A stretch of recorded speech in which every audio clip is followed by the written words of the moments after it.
There we go. Long time coming, this one. It's been in the works for a long while. It's going to be a bit odd for the listener because it's a bit of a visual one, this one.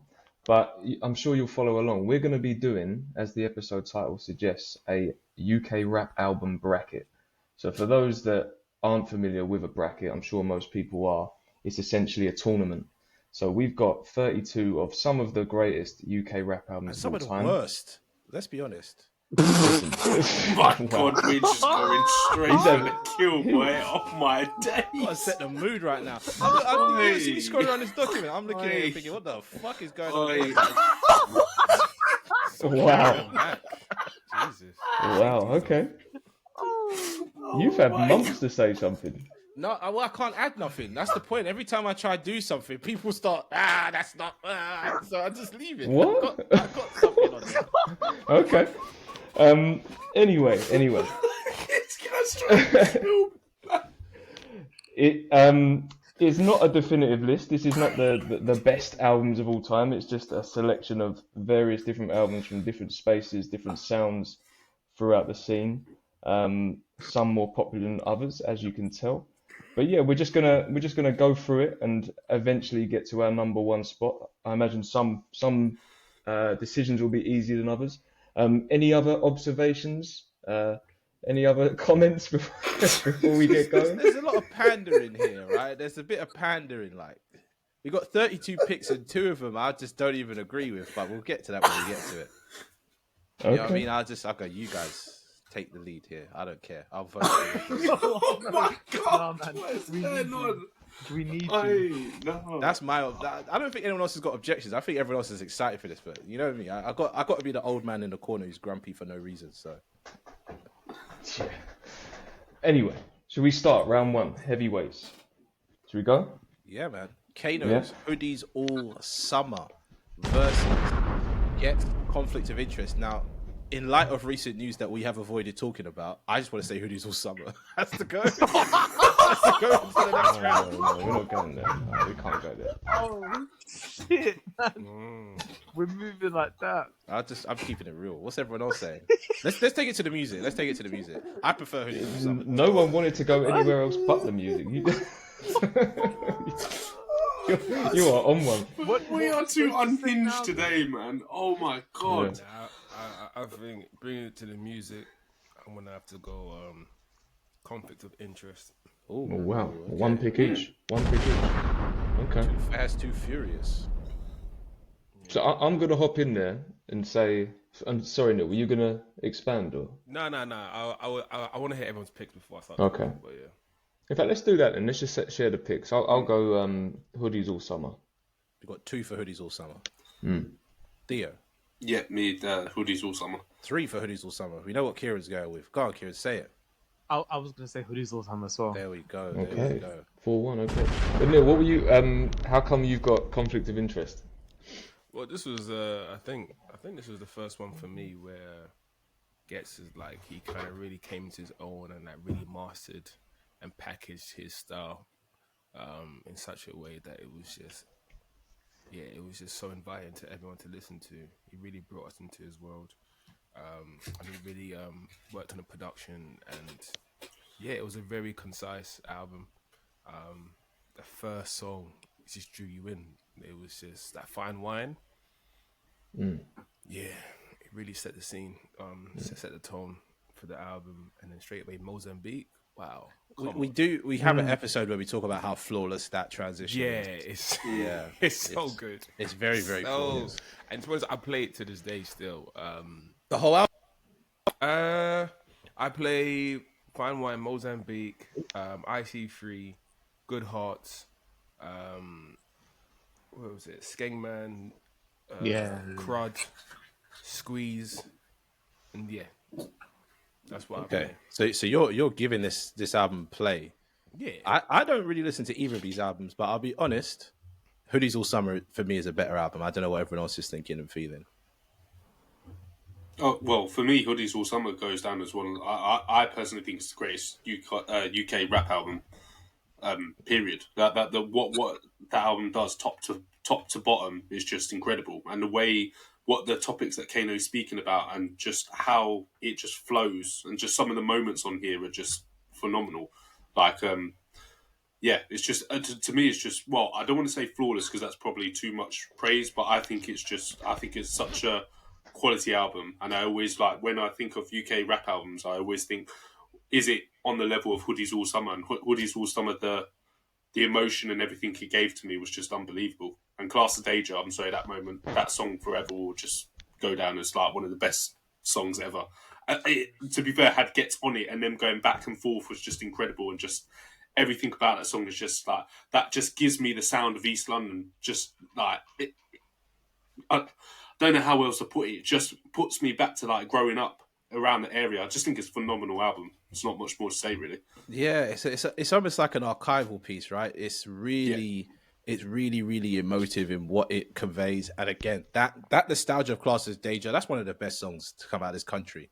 Obviously, it's grime, it's whatever, but for me, it's fantastic. So yeah, I'm backing up what Theo's saying. I know Sean and Kieran probably have a lot to say about this album because you two rave on about this album a lot.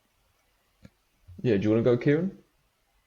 You know, this album, it just felt monumental, and someone said this word the other day, like prominent. I feel like it's a big moment in UK rap music. It goes beyond just an album, you know. It shifts the culture.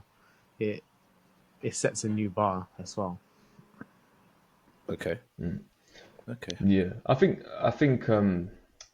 to give Gets and Conflict of Interest its props, I'd say that I think kind of, I don't know if Neil, you sort of started touching upon it. I felt like it was a culmination of Gets's progression and journey up until that point. Obviously, it was a massive moment. I think it reached number 2 in the charts or something like that. It was a massive moment for Gets and just the scene in general. But I think still to this day, I remember when we reviewed the album, when we did our, and this is a shameless plug, when we did our greatest UK rap albums of all time, because both these albums, I think, were in that list. It's still that middle section for me in Conflict of Interest, which just it's still not quite on the level of like Act 1 and Act 2. Whereas with Hoodies All Summer, yes, it is a shorter album, but I think it's just a bit more concise. Yeah, so that's how I feel about it. But they're both classics, and that's why I put them in this first category and up against each other, because it feels like a good sort of debate to have and a good conversation. Although it was maybe a bit more one-sided than I thought it might be, but yeah. Okay, so I do think that conflict of interest is good, but I feel like there's a bit of a dip in the middle. I can never get over that. Yeah, I agree. Yeah, I mean, there was a consensus, but also there was a very good argument for Conflict of Interest. And again, even though I've said what I said earlier, these are all great albums. They're all worth a listen. If you haven't listened to any of the albums we mentioned today, please do, because they're worth listening to. Except the ones you hate. Well, I might not even voice those opinions, you know? You'll just know when I say, yeah, what, that one, you know, just lackluster. So onwards and upwards, we're having two, well, actually, you can't have two brothers.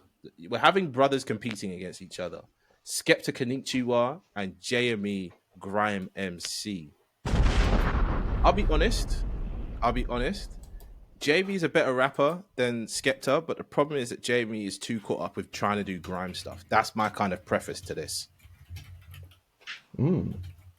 Like all of JME's bars are all about like punch man in the neck and do this and that, and you know, it's very one dimensional in some regards, even though he's a better rapper.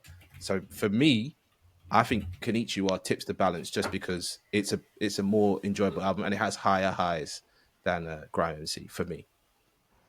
Yeah, I feel like if you're a grime purist, then maybe you'll go for the Grime MC pick. But I think just like sitting back and thinking about 2016 and even just the build up to that album, again, huge moment.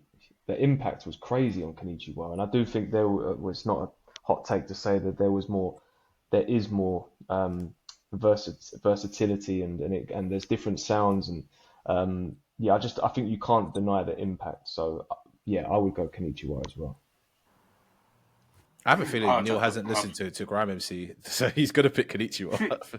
I have to back this back Konnichiwa though. The moment that had in 2016 was absolutely huge. I think Grime MC is a good album, but it's like you said with like being the grime purist, if you're going for that, then you're going to lean towards JME. But what Skepta did with Konnichiwa, I mean, everyone was talking about that. It was such a huge moment, and I remember listening to it at the time, just thinking this is something else. So I'd have to go with Skepta, based on how I felt at that moment. Anyway, if I'm pitting the two albums together. Cool. Yeah, and again, I want to kind of voice this though. They're not both like great albums. They've just got good songs on them. You know what I mean? I don't think Grime MC is flowing from track to track flawlessly. I don't feel like Konnichiwa does that either. But the highs of both, if you compare them, like I'm thinking about back to Konnichiwa times, there was, you know, loads of hit songs there. There was Ladies Hit Squad. There was It Ain't Safe. There was Shut Down, of course. That's Not Me. You know, naming those songs alone, the listener's like, oh, I know those songs. If we were to name the hit songs off of Grime MC, I don't think anyone knows those songs. Quite a range of features as well, from yeah, like Novelist to Pharrell. There's like, you know, it's I don't know if Neil heard what I said earlier, but I don't even think Neil's even listened to Grime MC. No, I ain't heard the whole thing. Fair enough. No, so I guess it's Konnichiwa for you. Yeah, 100%. And it's a shame because I would like to give more input maybe to see the comparisons, but I think it's a tough one really. In terms of, because Konnichiwa was such a cultural, has so much value and kind of richness to it.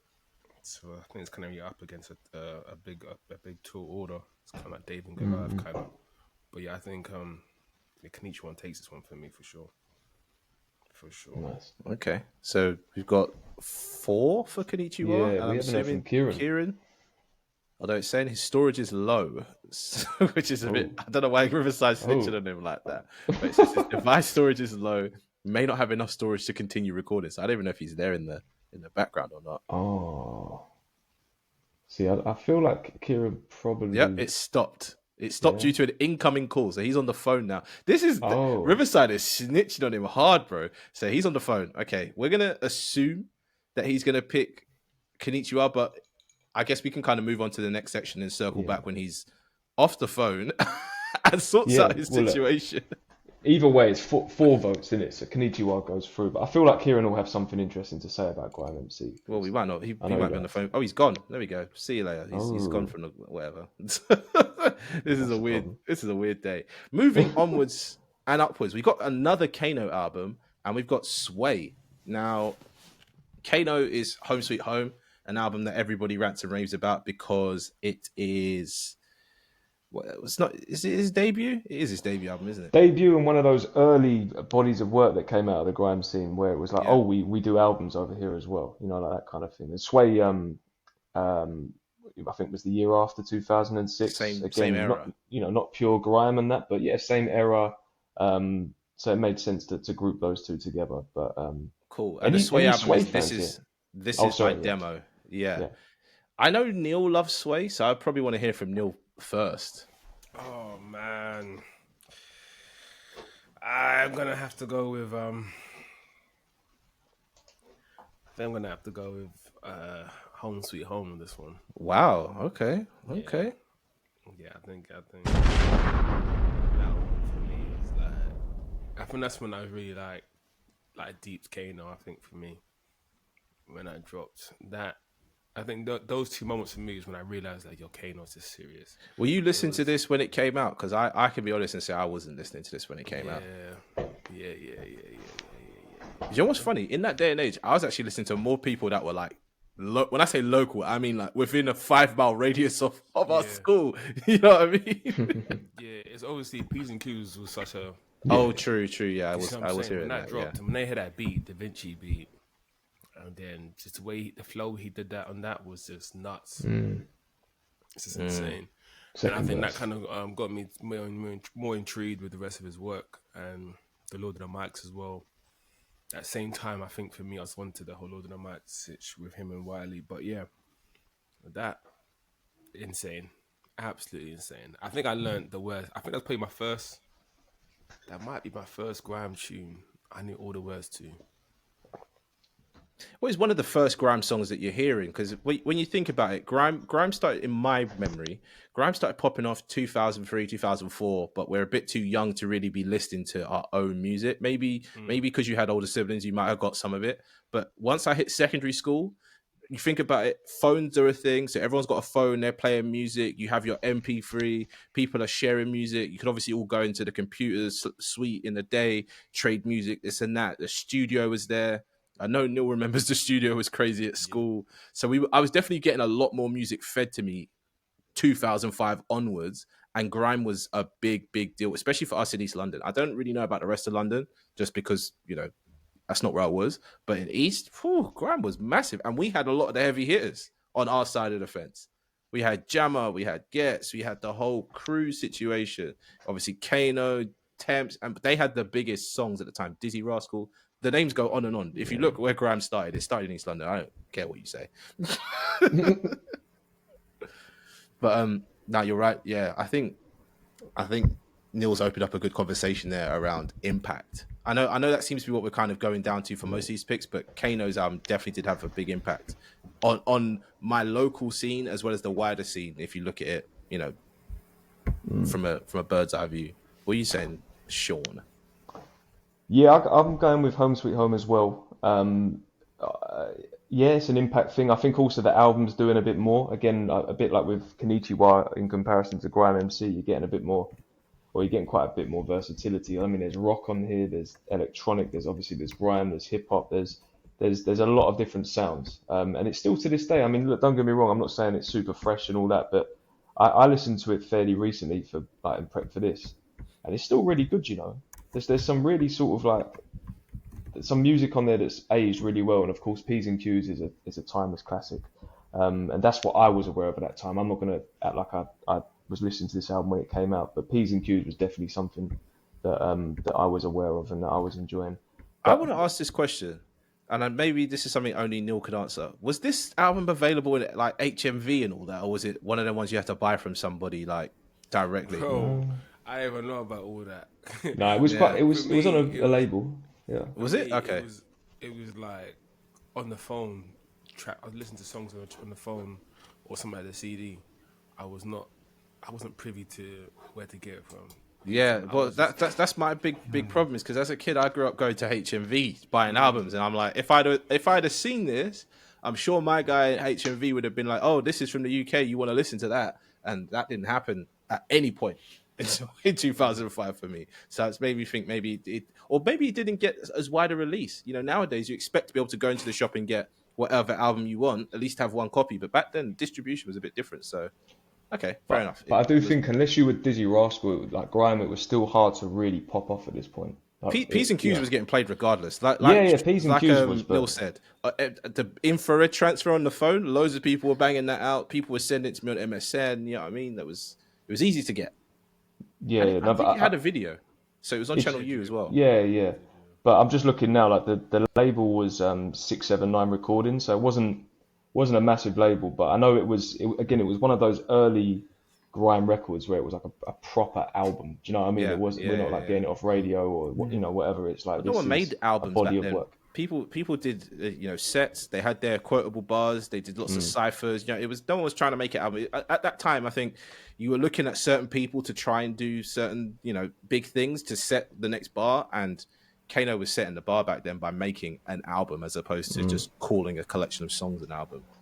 I wanted to quickly just give Sway his props though, because again it is another. I would say it's an early classic from the scene, and part of me thinks to myself, and I only just thought this now, was Sway like was it maybe a little bit too soon for people to like really 100%. Enjoy it?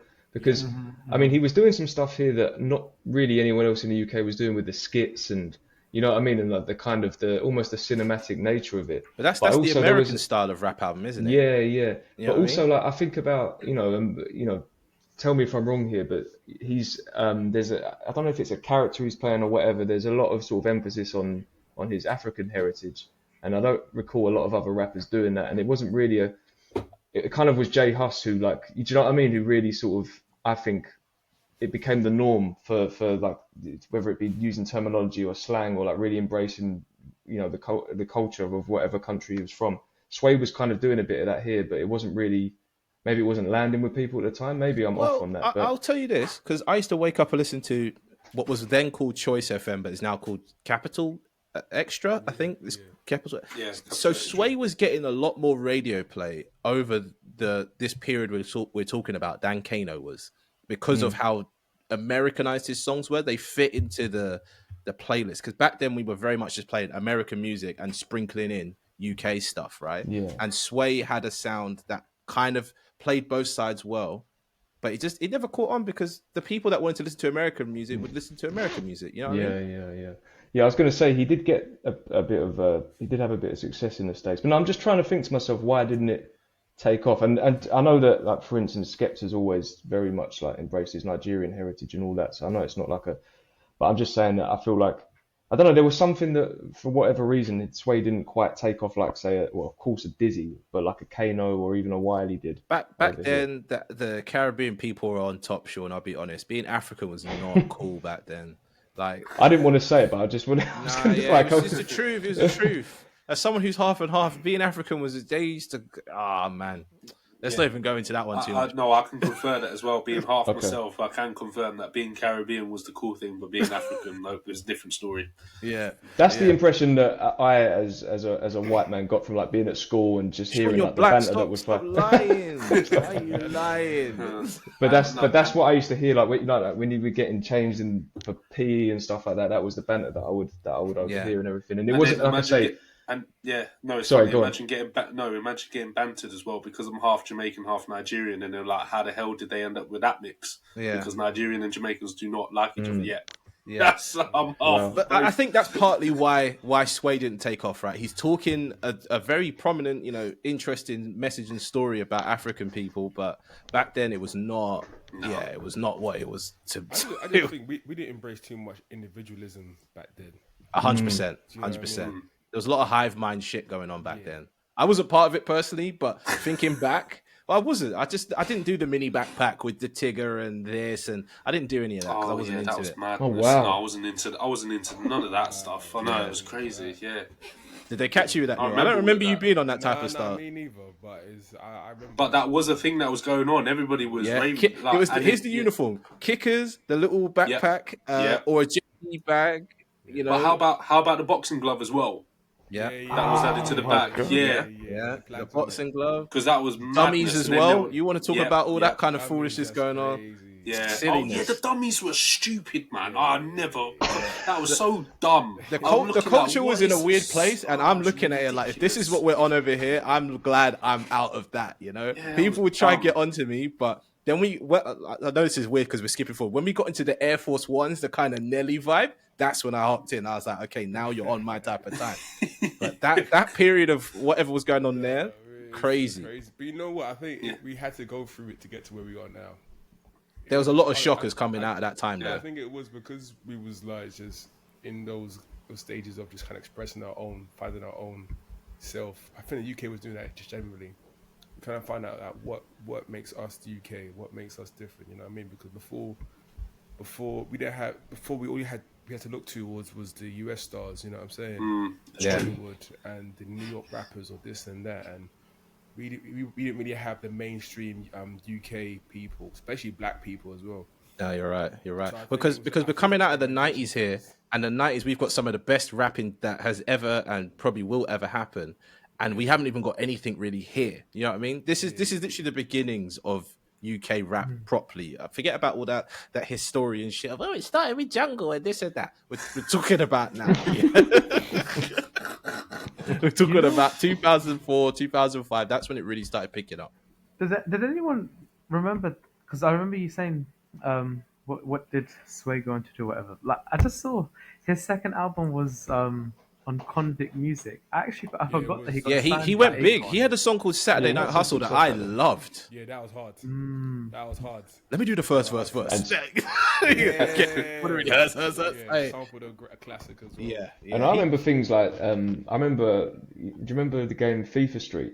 Yeah, it was on there. I swear there were a couple Sway songs on those games as well. He definitely had a lot of success. I don't want to throw any shade, but you know how people speak about Kano now?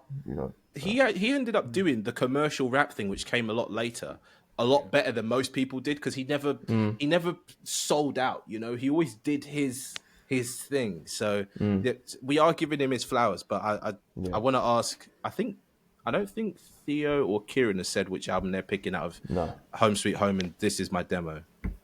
I would have said Home Sweet Home, but that's probably because that album's close to the fact that I remember when I first listened to Home Sweet Home. And I like we've been saying, giving Sway his flowers, but if I'm talking personal preference, then I'm leaning towards Kano, because I just know what was it?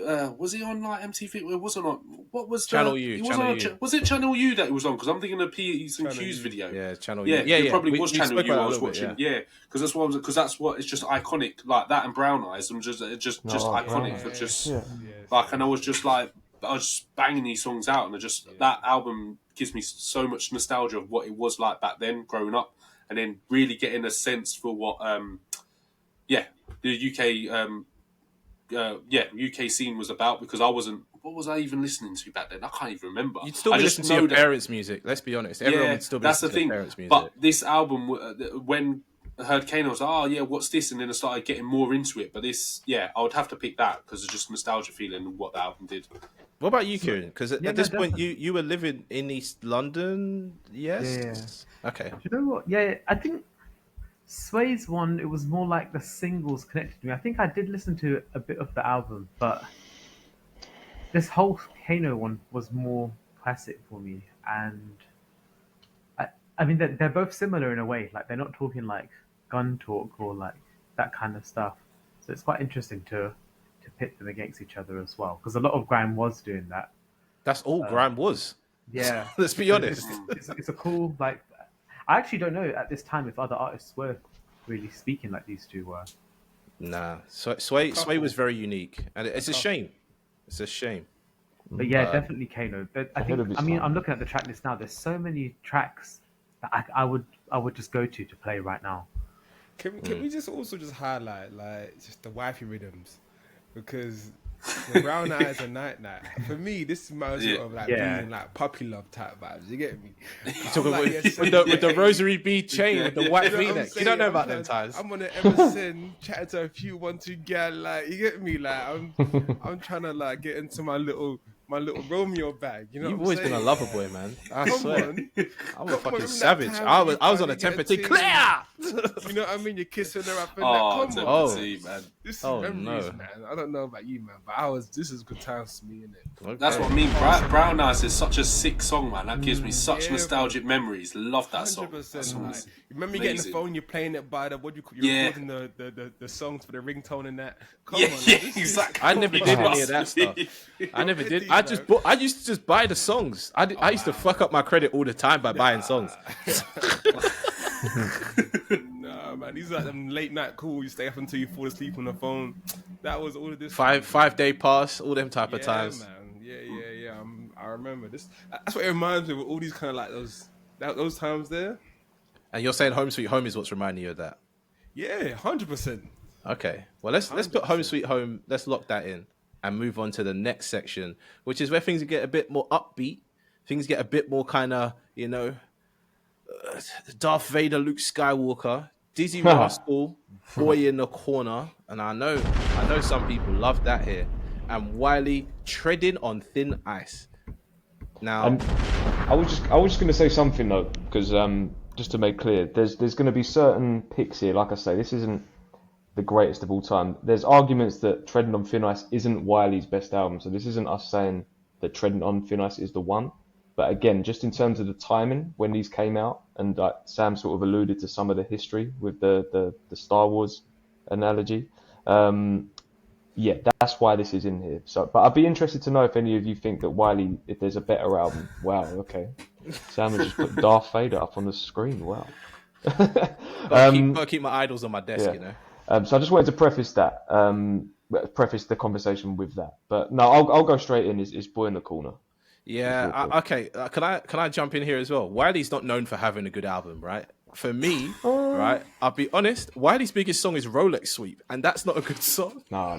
That's it. no, Listen, we're not doing Wiley like yeah. that, man. That's a bit mad. I'm just keeping it 100. I'm not gonna pretend like I was listening to Wiley back then. I might have heard Wiley, but I wasn't listening to Wiley. I feel like I'd say like what 75-80% of all the legends, all the sort of the pioneers and that did a weird move around like 07, 08, 09. What do we do? That's a big. Don't not a even weird start move, with but do you know what I mean? Rolex Sweep is a big song. Don't take it away from him, man. No. Weird move is the wrong word, but I think we all know that like grime kind of just sort of went dormant for a bit, right? And everyone was trying to make the pop records and the dance hits. And there things were like that. people that made great pop records. It's a shame no Tinchy Strider made it on here, but Tinchy Strider made some good pop rap songs that are arguably very good. Yeah.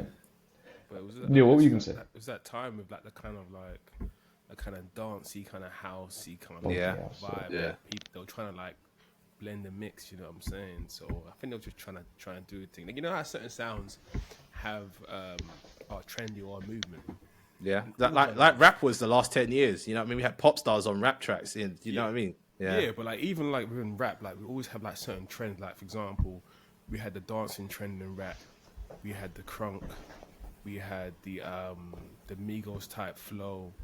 Like, there's all different types of different trends throughout things, and I think if you go through history, even in R&B, you have it as well. If you listen to like R&B songs or any kind of songs from a certain particular time, it will have a similar kind of sound.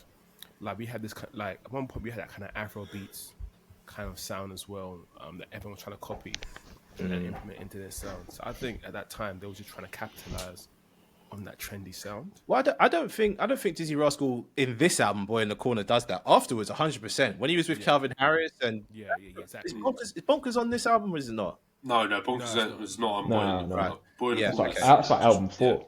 Oh, fucking hell! All right, fair enough. But yeah, I mean, what you're saying is right, Neil. But in this time, there was none of that going on because we're still early into the scene. And it's like I said, I don't think Wiley's known personally to me. I could be proven wrong for having a good album. But Boy in the Corner, it has to go through to the next round at least because, in my eyes, it's a classic. And when people think of UK rap, grime, whatever you want to call it, Boy in the Corner is coming up every time. You know, from Boy in the Corner paved the way, innit? Paved the way for like some of the albums that we spoke about previously. I was just going to make I might be off with this, you know, but I feel like, was the game kind of,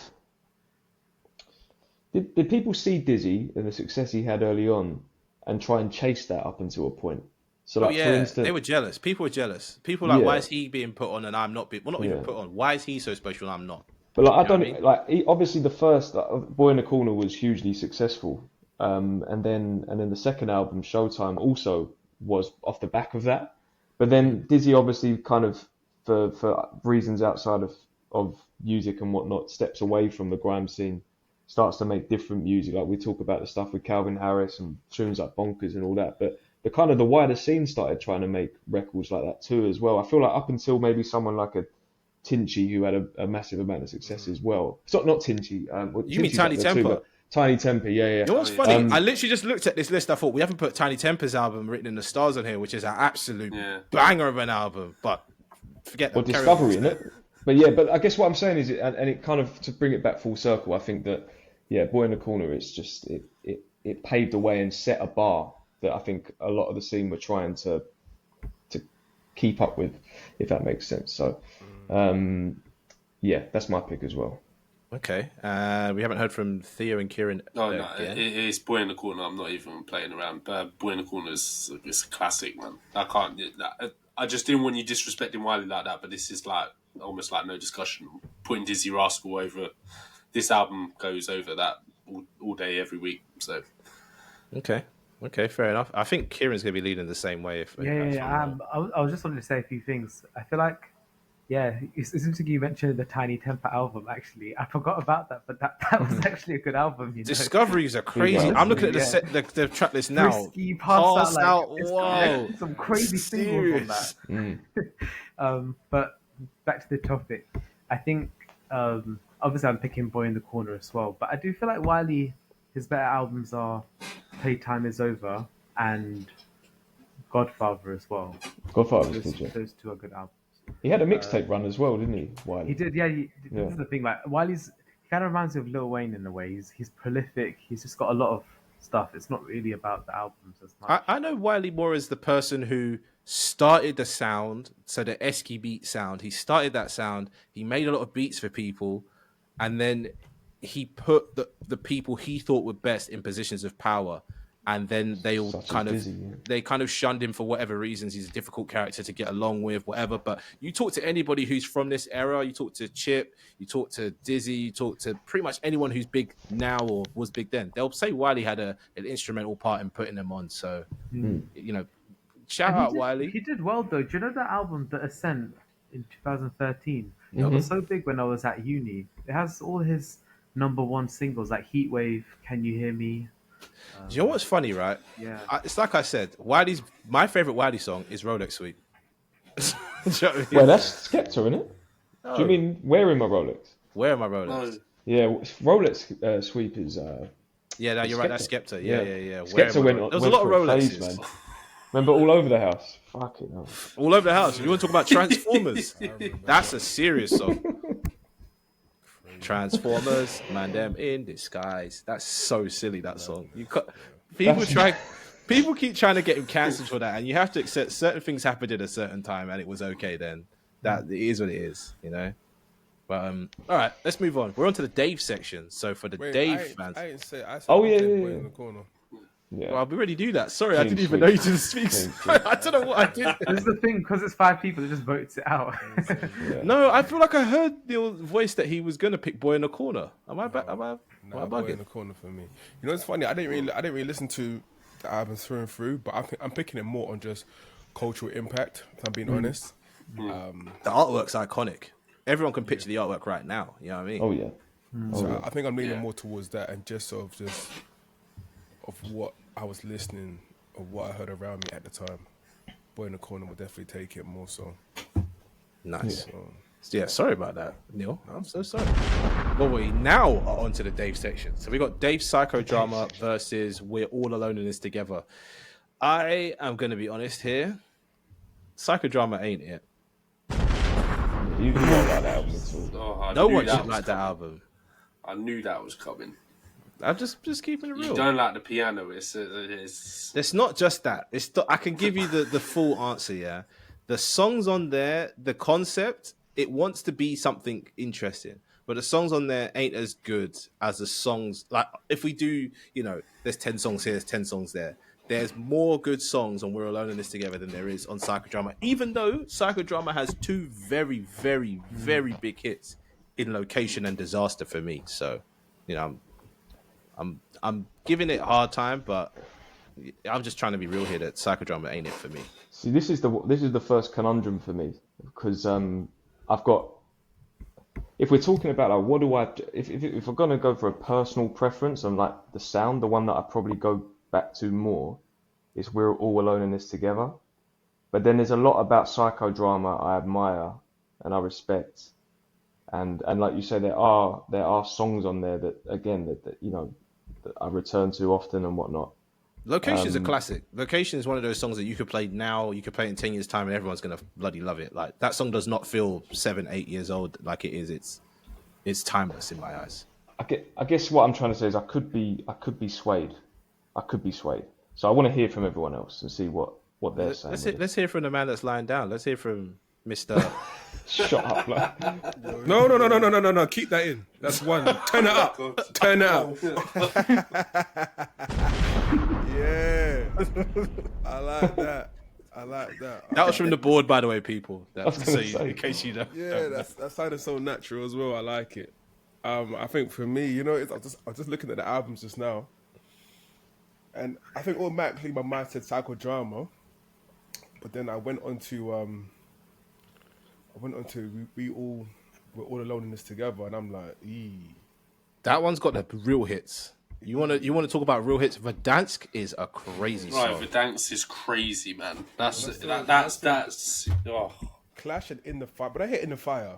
This is what I'm trying to say I here. don't know, it does something to me, man. In the Fire is just it makes me want to rap. And I tell you guys this all the time. When I feel like I want to rap, I know I'm on to Yeah, something. Like, but that's such a good thing. That's such a good analogy when you base it off that. It's true. When a song makes you want to rap, you know it's like hitting because it does something to you, like like physically, emotionally. It gives you that feeling, and that's what you want from music. So the funny thing is, right. if this category was split and these albums were going against other things that we've got on here, Dave's two albums might make it further into the bracket. You get what I'm trying to say? 100%. They'll both go through, I would say. Even from me. Hard. But That's why I put these together. yeah, so Neil's leaning towards psychodrama, but he wants to be honest. We're All Alone as well, you know. no, I think it's gonna be for me. I think it's gonna be the other one. We're all Yeah, alone. Neil swayed me. I was gonna go psychodrama. So I feel like it's got that classic. Let me look at the track list as well, man. The track list of cover art as psychodrama, well, you're not hard, going to remember man. it. You're going to remember location, and you're going to remember disaster. That's all you're going to look and not be able to picture what those songs are like. Whereas We're All Alone This Together, you know that there's a song on there that you're like, this song is so good. It carries the whole album, which is In the Fire. No, do you know what? I like and remember most of psychodrama. You know, I think it is just that the aesthetic thing. I just prefer the production on, and I do, and him rapping as well actually, because we talk about the delivery a lot with Dave, and I do prefer just his voice on We're Alone in This Together as well. So he does start performing a bit more, which is something that we're really kind of being harsh on him about, but it's so true. He doesn't perform his bars as hard as he should. Because again, like, with psychodrama, I'm thinking about it now, how young he was.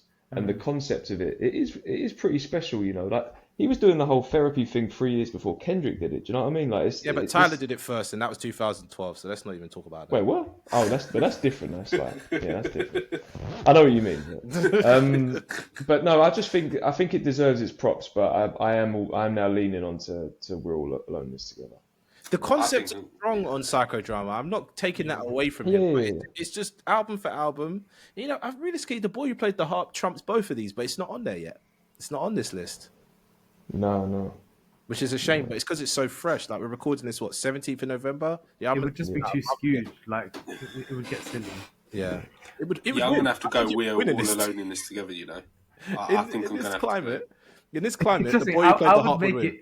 I would get it to the final. I'd be talking so crazy. But it's not. It's not one of the greatest. Even though I said it's an instant classic, it's not one of the greatest. When we revise this in 4 or 5 years' time, maybe there'll be a Dave album in there, but it's not. It's mad because you called it an instant classic, and like you were certain when it dropped. It's good. It's very, very good. But you know, we're not discussing that now. We're discussing stuff that's had time to sit.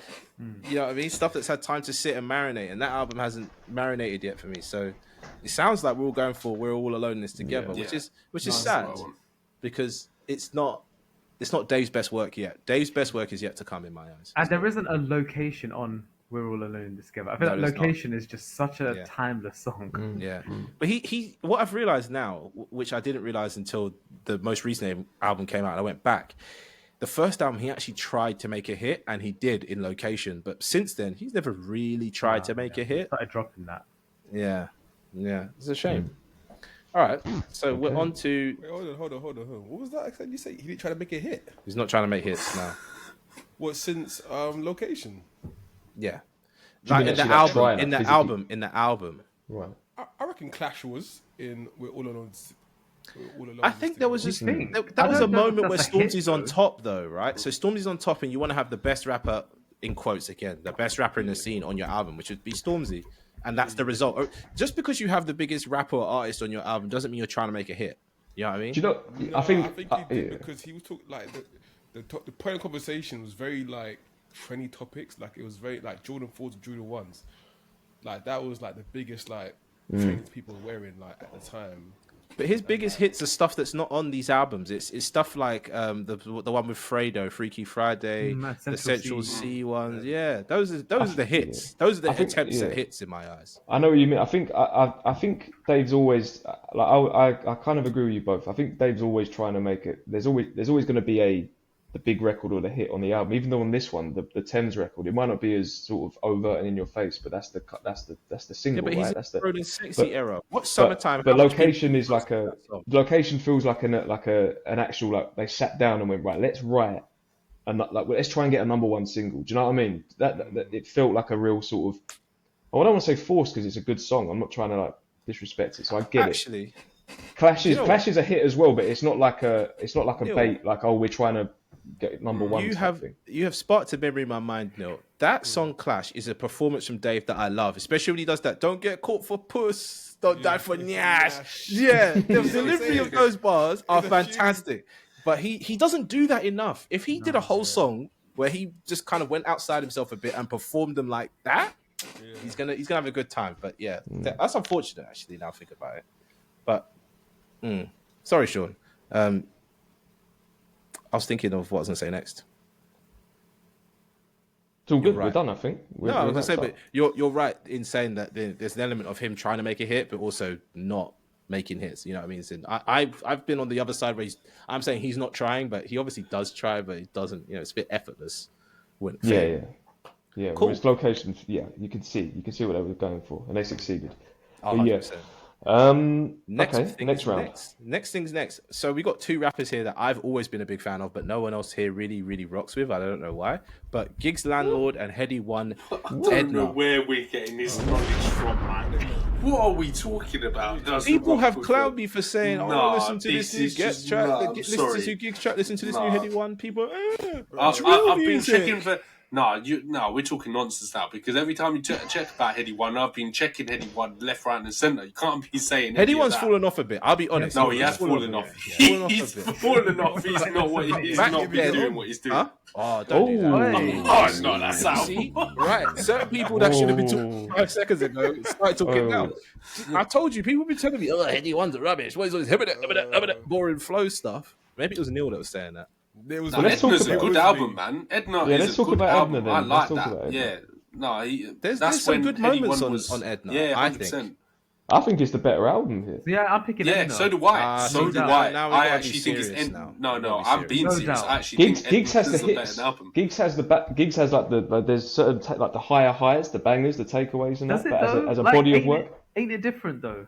Or are we talking about whole careers? What are you talking about? no, I'm talking Landlord. You don't remember what was Yeah. on Landlord?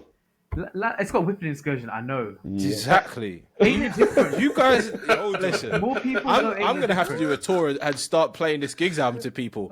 Whipping Excursion, Just Swerving, Lockdo, Sipping. It had the hits. It had the Clipped him bangers. with the spinner. Clipped him. Oi! You guys are stupid. It's not Edna that's the best album. Nah, listen. I'm with you on like there's the higher highs, like I say. But as the body of work, I think that's what Edna I'm going takes for. it. I think Edna's a better body of work. When I play it top to bottom, it's a better body of work. I feel That's sorry what for I you. would You're say playing personally. Edna top to No, bottom. Look, I'm gonna be honest. It's not that bad. I don't even know why. swear you We're like talking about. Edna. You were just talking about like Who Heady likes One. Like, Me. you know what? I'm not putting anyone on anyone, and then you're saying I feel sorry for you playing it top to bottom. What are we doing?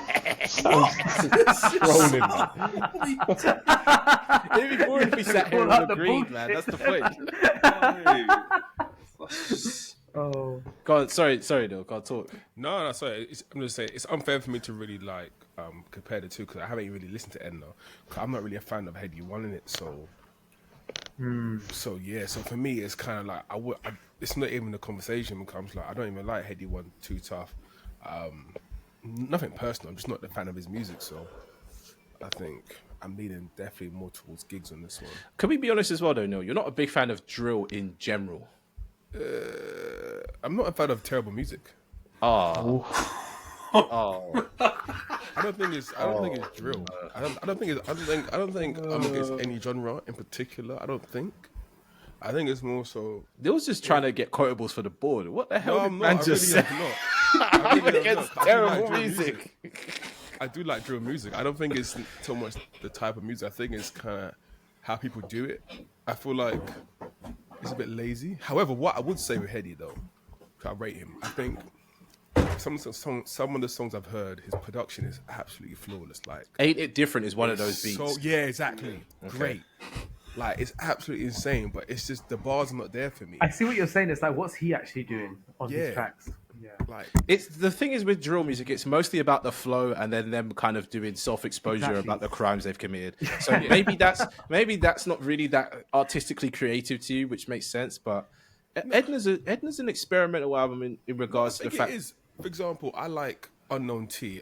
like the way he Unknown flows, T is I love goated it. though. We've always put Unknown T up on a Unknown different T level. is, Flow yeah, but is he's a crazy. different animal though. But you see what I'm Unknown saying, T though? is It's drill, something though, isn't else. it? When He's no, not. I know He's what not. you're He's saying. not. He's advanced past drill in my What eyes. yeah, Drill, though. when It's you not bring drill. up Unknown T, I see what you're talking about, yeah, Neil, because he he's was. just different. That guy, he's just different, stratosphere. Honestly, he's something else. Unknown Love T is Unknown drill, T. and the early stuff obviously is like is But obviously he does drill, it but in a he's definitely he gone does it beyond in a it. Like, different But way, he doesn't brought he? a new flavor to drill. Yeah, yeah, That's yeah. the thing about drill, right? You get someone who brings a new flavor, and then a lot of people copy them, or there's copycat artists. But Unknown T brought a new flavor, and no one can copy it because it's like Jay Huss. It's all in the voice, and you can't put the and voice on. he brings such a spice to it, doesn't he? Like when you hear him and just what he does on like just even like and you're like, yeah, he's blessed with an amazing voice, man. His voice is incredible. Yeah, that's part of what we enjoy. Oh, personally, what I enjoy about drill is obviously the authenticity, you know, the bars, but then the voice is really important for drill because it sets the tone. But anyway, let's get back to the topic at hand here: Landlord versus Edna. So, Sean, you're leaning towards Edna. I'm feel just like- ignorant. I'm not gonna lie. Like I don't know Landlord as well. Okay, so Kieran's leaning towards Edna. Theo, you're leaning towards Edna as well. Yeah, I'm saying Edna. I said Edna. Yeah. That's a shame. So I'm 3-2. going Landlord, and that's only because I remember listening to this album a lot. Like I used to listen to Landlord all the time. Fair enough, man. And then Gigs popped off after that and became a lot more mainstream. But in my book, Gigs has always been a legend from the, I've loved from the the gigs, yeah, beginning. since From the talking the beginning. hardest, the get go. Talking the hardest, and he had that other song, "Pain Is the Essence." Big song, big song. Even that second album was good as well. I can't remember what that track was. The thing is, as well, when you think about it, like not nowadays, but Look what the especially cat back did. then, you didn't listen to people's albums. You just heard the songs on the radio, outside in a club, whatever. But Gigs was always playing, and somehow you end up knowing all the lyrics, and you never really This listened is to the Giggs thing like with that. Gigs, though. He's one of the most unique rappers ever. Let's be real. The way he comes, and it always gets me. Gigs has the biggest song. The people call "Talking the Hardest" the national anthem, and I don't blame them. It's like that song is addictive as hell, addictive as hell. And yeah, I don't know. I think if I'm being honest here, I would want to say Edna, but I can't because I loved Landlord so much. You know, What for you guys? What song on Edna is like what's giving you guys this kind of energy? Ain't It Different is what they're gonna say. The light is also good for me as well. The light, Psalm 35. Yeah. Just That think, one. just think it's a body of work. To be honest with you, Yeah, trust me, like top to bottom, you'll just get good tracks throughout. yeah. Okay, fair. Had the Only You freestyle on there Oh as well. yeah, With, Drake. with Aubrey. So Neil, you know you like that song. What song? Only Put You Drake on with it. Drake. Yeah. What? On his A thing anything? called me Habibi up to, you know. Oh, that one. Yeah. Oh yeah, that shit. one. I forgot about those parts. Yeah. I hear what you're saying, but I'm not gonna lie. Still, it doesn't beat Gigs for me. No, I know. I just know you like that song. Yeah. But as well, could we give Heady one his flowers? He did close the gap between the other side of the pond and here. He's got Cash Page on here, which is, you know, she's a big American artist. He has Future on here. Kenny Beats. We all love Kenny Beats. He's on here. You know, he did, obviously Future, Drake, whatever, but he did cross the better than anyone else I've seen in recent years. He And this- finessed this it is nicely. years ago. Yeah. One thing I would say is though, he also kind of like he turned the drill rap. I feel like a lot of it was amateur. Yeah, he turned it professional. Yeah. Yeah, He okay. Definitely, commercialized definitely. it. Yeah. I think he definitely like. It was really- raw though. That's the thing. When I'm thinking about it, you're right, Neil. From 2015 to 2020, it was raw, and that's probably what I liked about it. The drill was raw, but he put that nice polish on it, and from that we ended up with bigger artists. We got K-Trap. K-Trap took the mask off by this point. You know, got a bit more flexy with it. Blade Brown also could step into the main kind of stay a bit more. But these are people that have been in the drill scene for ages. So Heady One did push that little envelope of the UK scene forward, but not enough. Not enough. Okay. Wait, so how many votes do we have for? It's three for Edna and 2 for Landlord. Okay. So as much as we're talking it down like it won, it didn't. Yeah, I mean, oh god. Right, moving swiftly onwards and upwards to someone whose name that we said wrong on the podcast for ages, but Sean persisted and he was right. Passaloo, baby. Send I them was to about to say it Coventry. wrong. Huh? I was about to say Pass Salut again. Exactly. I know. I don't know how Yeah, Sean. it took us a year or two to get that name, Us, didn't it? you were on it from the beginning. It's like, I think it's Parsalou. Like, what the fuck is that? It's PA Salut. What are you talking about? You're like, no, Parsalou. I think so. You're right. Yeah. So send them to Coventry and African Alien. I'll be honest. I remember sending them to Coventry more than I remember African Alien, because African Alien came out last year when I was it last year? Year before last? It was a late drop as well. Yeah, Well, I just wasn't listening to it because I was trying to get ready for the awards. So that album kind of fell by the wayside. If there's hits on there, I don't know them. Yeah, I'm kind of like you. I feel like maybe I'm doing African Alien a disservice because I remember liking it and I loved Belly, that track, when that came This is the out. thing. Oh yeah, Belly's very good. Project, But but I just didn't listen. But you're both right, because that's the same thing that's happened with me. It dropped late, and I remember going through it and thinking this is decent, but it didn't give me the same feeling as Send Them to Coventry. Send But Them to I don't know if I'm doing it a disservice because I never went back to African Alien. The thing is, I listened to it once and I never went back to it. See, The thing both was of them. bad. Yeah, it, but I it think dropped both of literally them. like it dropped this Yeah. time last year, and this time of the year is when we're preparing for award ceremonies. Yeah, So exactly. we're not listening to new stuff like that. It's like you have to drop between October and January to get in. I'm picking African Alien though. I feel like it Oh, was wow. more complete artistry. Yeah. Okay. Fair 'Cause I enough. feel like Send Them to Coventry, when I listened to it, I was like, cool, but I know this isn't your final form. And I feel like Yeah. you're just reaching that more. And But it has big songs. That's Big the songs. thing that's been carrying a lot of albums through here. It And Send Them does, to Coventry had Frontline. That song, Energy, yeah, mad Serious. energy in that. And do you know what? I think it might be. I think. Do you know what? I think I wish I spent a bit more time because maybe I would agree with you, Kieran. Because I do remember listening to African Alien and being like, oh, that there's from the production side of things and just the kind of the instrumentation on there. I was like, oh, this is a level up. as well. But then, yeah, Send Them to Coventry was the impact. Because you know what it was as well? So J Hus comes out, right, with Common Sense. And we start hearing quite a lot of artists that sound like J Hus. And then Parsalou comes along. And that was the first time where I was like, yes, I can hear the influence. But I was like, oh, this guy's got it. Like, this is...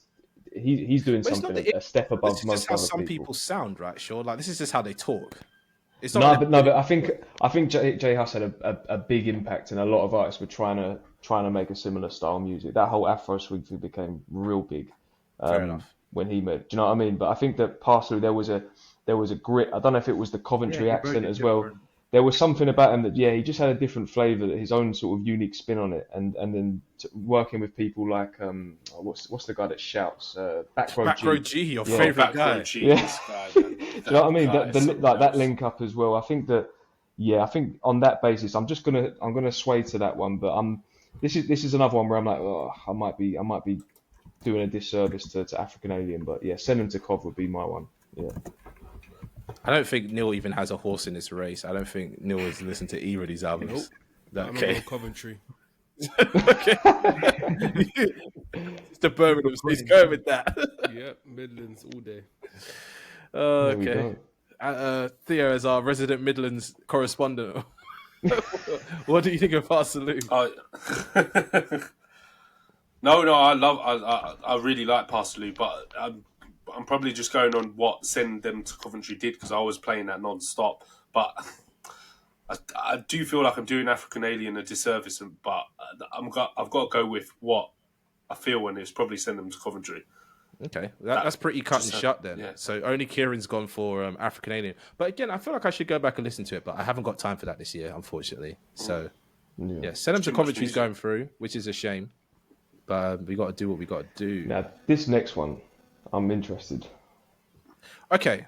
This one's hard. All right. So now one's we just spoke about this guy briefly, Jay Huss, and how he influenced the scene and whatever else. Yeah. And we've got the two albums here that make sense to have on here: Common Sense and Big Conspiracy. Now, I want to be honest. I'm going to let everyone else talk because I think everyone who's listened to the pod or just knows me in general knows what I'm going to pick. So I'm going to throw it over to Neil because he missed out on the last conversation and make him come into the conversation. Bro, this is easy, bro. Big Conspiracy for me. Yo, bangers. What's this? Oh, also, sorry, I forgot to add. At the end of your little statement, can you do your best Jay Huss impression, please? Thank you. Oh my god, I was doing this. All right, cool. So, Big Conspiracy. If I'm correct, this happened COVID time. Mm-hmm. Right. So in COVID, I think we could have like a little bubble. So me and the guys, we had our bubble. We come outside after work during these weird times, and we'll play the album. And the vibe we had from this, like, we was just vibing to every song on this album, and it was just amazing. It was just, I don't even know. I don't think there's one particular hit that's just like, actually there is a couple, but I was listening to the other day and I reloaded Helicopter 5 times. Helicopter serious. Like 5 times. There's so many quotables in that album, like top to bottom. There's no way. What? Cucumber. Yeah, Like, okay. Now you're talking. You're talking Come serious on. stuff. That's a Like, big song. The way he's singing on that is crazy. bruh. Like, there's so many things. Yo, let me set up for this one. Yeah, conspiracy, big conspiracy. Like, I think that's when he upped the levels. That told me that he holds the crown, and no one could take it from him. Well, he took it from himself with his most recent album, but we won't get into that. No matter what he does in the future, in the past, whatever, he solidified with that album. You know, some people solidify with certain albums like a Lauryn Hill or what have you. I think this was his thing, Lauryn Hill album for me. I think he's goated. He can't be erased. Him and J5, amazing. Production, Crazy combo. amazing. Yeah. Absolutely amazing. So yeah, I think just because it has so many quotable lines, so many memorable hits on there, and what it did when it hit the streets, yeah, I think for me, that is it. And your J Hus impression, please, to end your statement. God, I don't even know. I can't even think. Let me come back to that one, please, because I don't want to fuck it up. Rubbish. We'll move on to Sean. Sean's been itching to do a J Hus impression his whole life. Sean, talk to us about you're this. getting out of me. No, I just want to echo kind of not echo because I wasn't in that bubble that he was talking about. I didn't have that personal experience. But Wasn't invited to the bubble.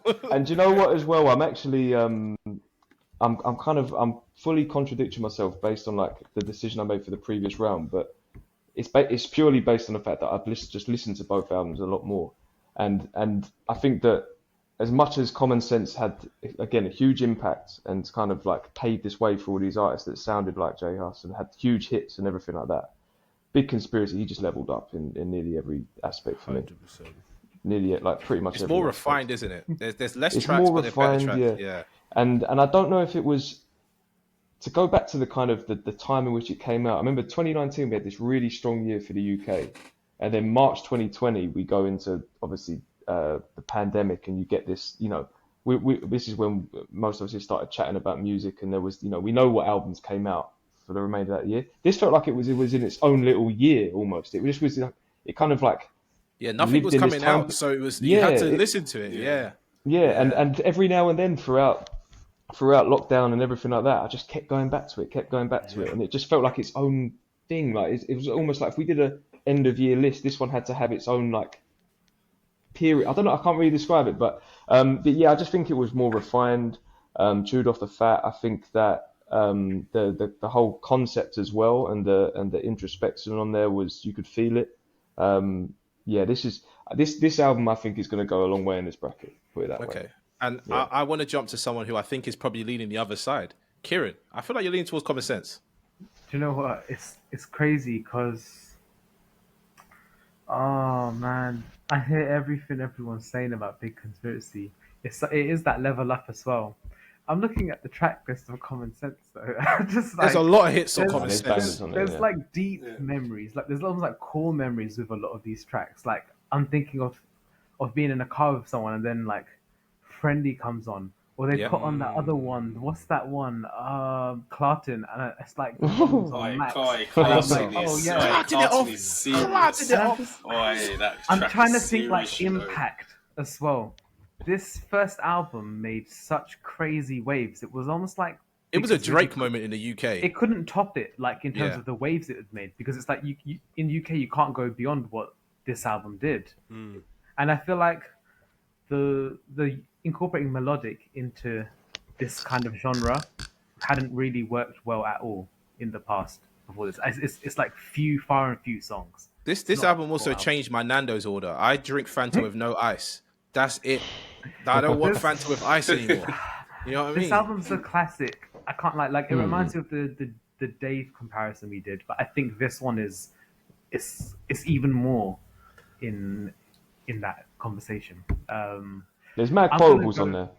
I'm gonna go with Common Sense because it's one of those classics that I feel like I was like, oh, this is pop music, but it's like it was actually good as well. And it was a new genre, not a new one of genre, those but it ones. was the It best is. of the new genre. You know what I mean? Well, it started it off. Yeah.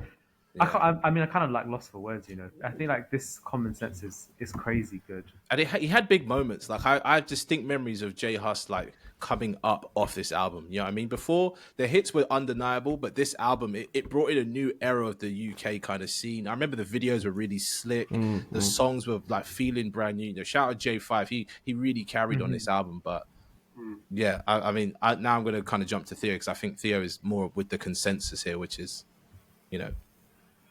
Well, I am, but I hear what Kieran's saying though, because I remember when Common Sense came out, man. I just think it was the moment.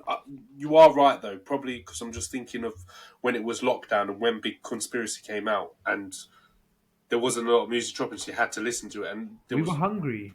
Yeah, and the thing is, in lockdown, what you doing? You want something to listen to, and I was just playing Big Conspiracy top to bottom, and it was just absolutely amazing. So I would have to say that I am leaning towards that, but I can't forget what Common Sense did, man. I'm just looking at the track list for Common Sense again. Some of the tracks on there are serious, man. If J Hus put on a tour Hooks and on the there tour as was well. him just playing Common Sense, that tour would sell out. Because that album, have to top to think bottom, as is well. That album very, is very classic. unbelievable. The context that Common Sense was released in, so many amazing rap albums came out in 2017, and even still, we were listening to Common Sense, like dominating our radios. We were just choicefully listening to, it, even though the radio was giving it to us. Do you know what I mean? Like, I don't know if Big Conspiracy would have done that in that context. It did have the 2017 songs was for it crazy. though. Big Conspiracy does have the songs for radio play. Like Neil said, Cucumber is a serious song. If you've been in your fields before, listen to Cucumber. That's a serious song. Gave her the cucumber. Hey, serious. For me personally, I can't pick between these two, and just for the sake of my own sanity, I'm going to go Common Sense, even though Big Conspiracy is going through. Just because I like Common Sense more. Big Conspiracy is more artistic. I'll give it that, but it's like. So is Common Sense though in a different kind of way. You know, he was hitting a different kind of artistry. I could put these albums against other albums that we've already voted through, and they're sailing through. But then we'd end up with a J Hus final. We're not even having this discussion. No, but we're not even having this discussion. It's like just a no-brainer if you were doing that. Because what J Hus is doing, it is a bit like the UK version of Drake in a way. He's the way he's combining the melody and the rap. But he's doing it in his own way. It's just it always lands. We always get onto people for singing on songs and it doesn't land. J Hus has never missed with his singing because he does it just enough where it's like, you know what I mean, it's hitting right. So shout out J Hus. Often these rappers don't appeal to like the female population as well, but J Hus is big on the female. Oh, J Hus is massive. Yeah, exactly. Yeah, and he calls himself ugly as well, which helps. You know what I mean? It kind of leads into it. He's got that ruggedness kind of thing. Yeah. He's like, you're fucking with me because I'm a gangster, and you're fucking me as well because these songs bang as well. So, shout out J Hus on the whole. It's unfortunate Common Sense can't make it through because Common Sense would have knocked out, you know, a lot of the albums that we've got above this. But Big Conspiracy is going through, and I'm not mad at that. But at the same time, it's I think either can go through for sure. I mean, unfortunately, only Big Conspiracy can go through. Right, let's go to the other side of the bracket, and then we can discuss these albums. Well, no, we could discuss these albums with the same kind of pace, and then relax a second, Sean. Discuss these albums with the same kind of pace, the same kind of love, and then when we get to the second, third, and fourth parts of the bracket, we're just going around and saying which album's going through. No descriptions and no reasons why, because we've talked a lot. Well, we will talk a lot about these albums, and otherwise we'd be here for like 4 hours, which is crazy. I don't think we've got that in us anymore. Right. No. So just to clarify, what's made it through the first round of the left side of the bracket, which you will see on screen. I'll somehow try to put a picture of this somewhere for you to look at. But Kano's Hoodies All Summer and Skepta Konnichiwa are through, and they're going against each other in the next round. Kano's Home Sweet Home, Dizzy Rascal, Boy in the Corner, those are going through to the next round versus each other. Dave, We're All Alone in This Together, Heady One, Edna, they're going against each other. And Parsalu, J Hus, so Send Them to Commentary and Big Conspiracy, again, going against each other. Now we're going to the right side of the bracket, so the things that will eventually, hopefully, get to verse some of the albums on the left side. On the right side of the bracket, what I've realized is we've gone a bit more experimental, which is actually quite nice. So, Sean, you've done a good job at this. There are some generic kind of classics that are from other artists that should have been on the other side of the bracket, but I understand they're not. But let's dig straight into this. We've got Little Sims versus Little Sims, right? This is a crazy move because I already know what album's going through, and I'm not even going to try to debate it too much. But we've got Sometimes I Might Be Introvert, and we've got Lotus. I think we know what I'm picking. Yeah, Simbi. Let's plug our own stuff, right? I don't remember what award ceremony it was. Maybe it's 2021, 2022. It was 21. She clean sweeped it. Yeah. This album is fantastic. If you ever listen to Little Sims, Sometimes I Might Be Introvert, stop the podcast. Stop it right now and go listen to it. Right. We've got Theo's take. We've got Kira's take. Let's hear from Sean and Neil because I think they're leaning towards the Lotus side, I think. Or at least Neil might be. Yes, sir. Give me the Lotus, please. Okay. Yeah, Lotus. I have something to say about Lotus though. She got concise in it, and she did push it. She pushed. But it's not as good, is it? It's not as good. I think Lotus for me just kind of spoke to me more. You love this album. You play it all the time. I know you do. Yeah, I do. I really do. Lotus is a very good album, and it's high on my list for the end of years. But there's just a few tracks on there that just hold it back for me. That track really ruins the album, and it's unfortunate because we know, Neil. I know you don't like that track. You can lie and say you do, but you don't. No, I don't. I don't like it. No. Sometimes I Might Be Introvert doesn't have that. Every song slaps on that album.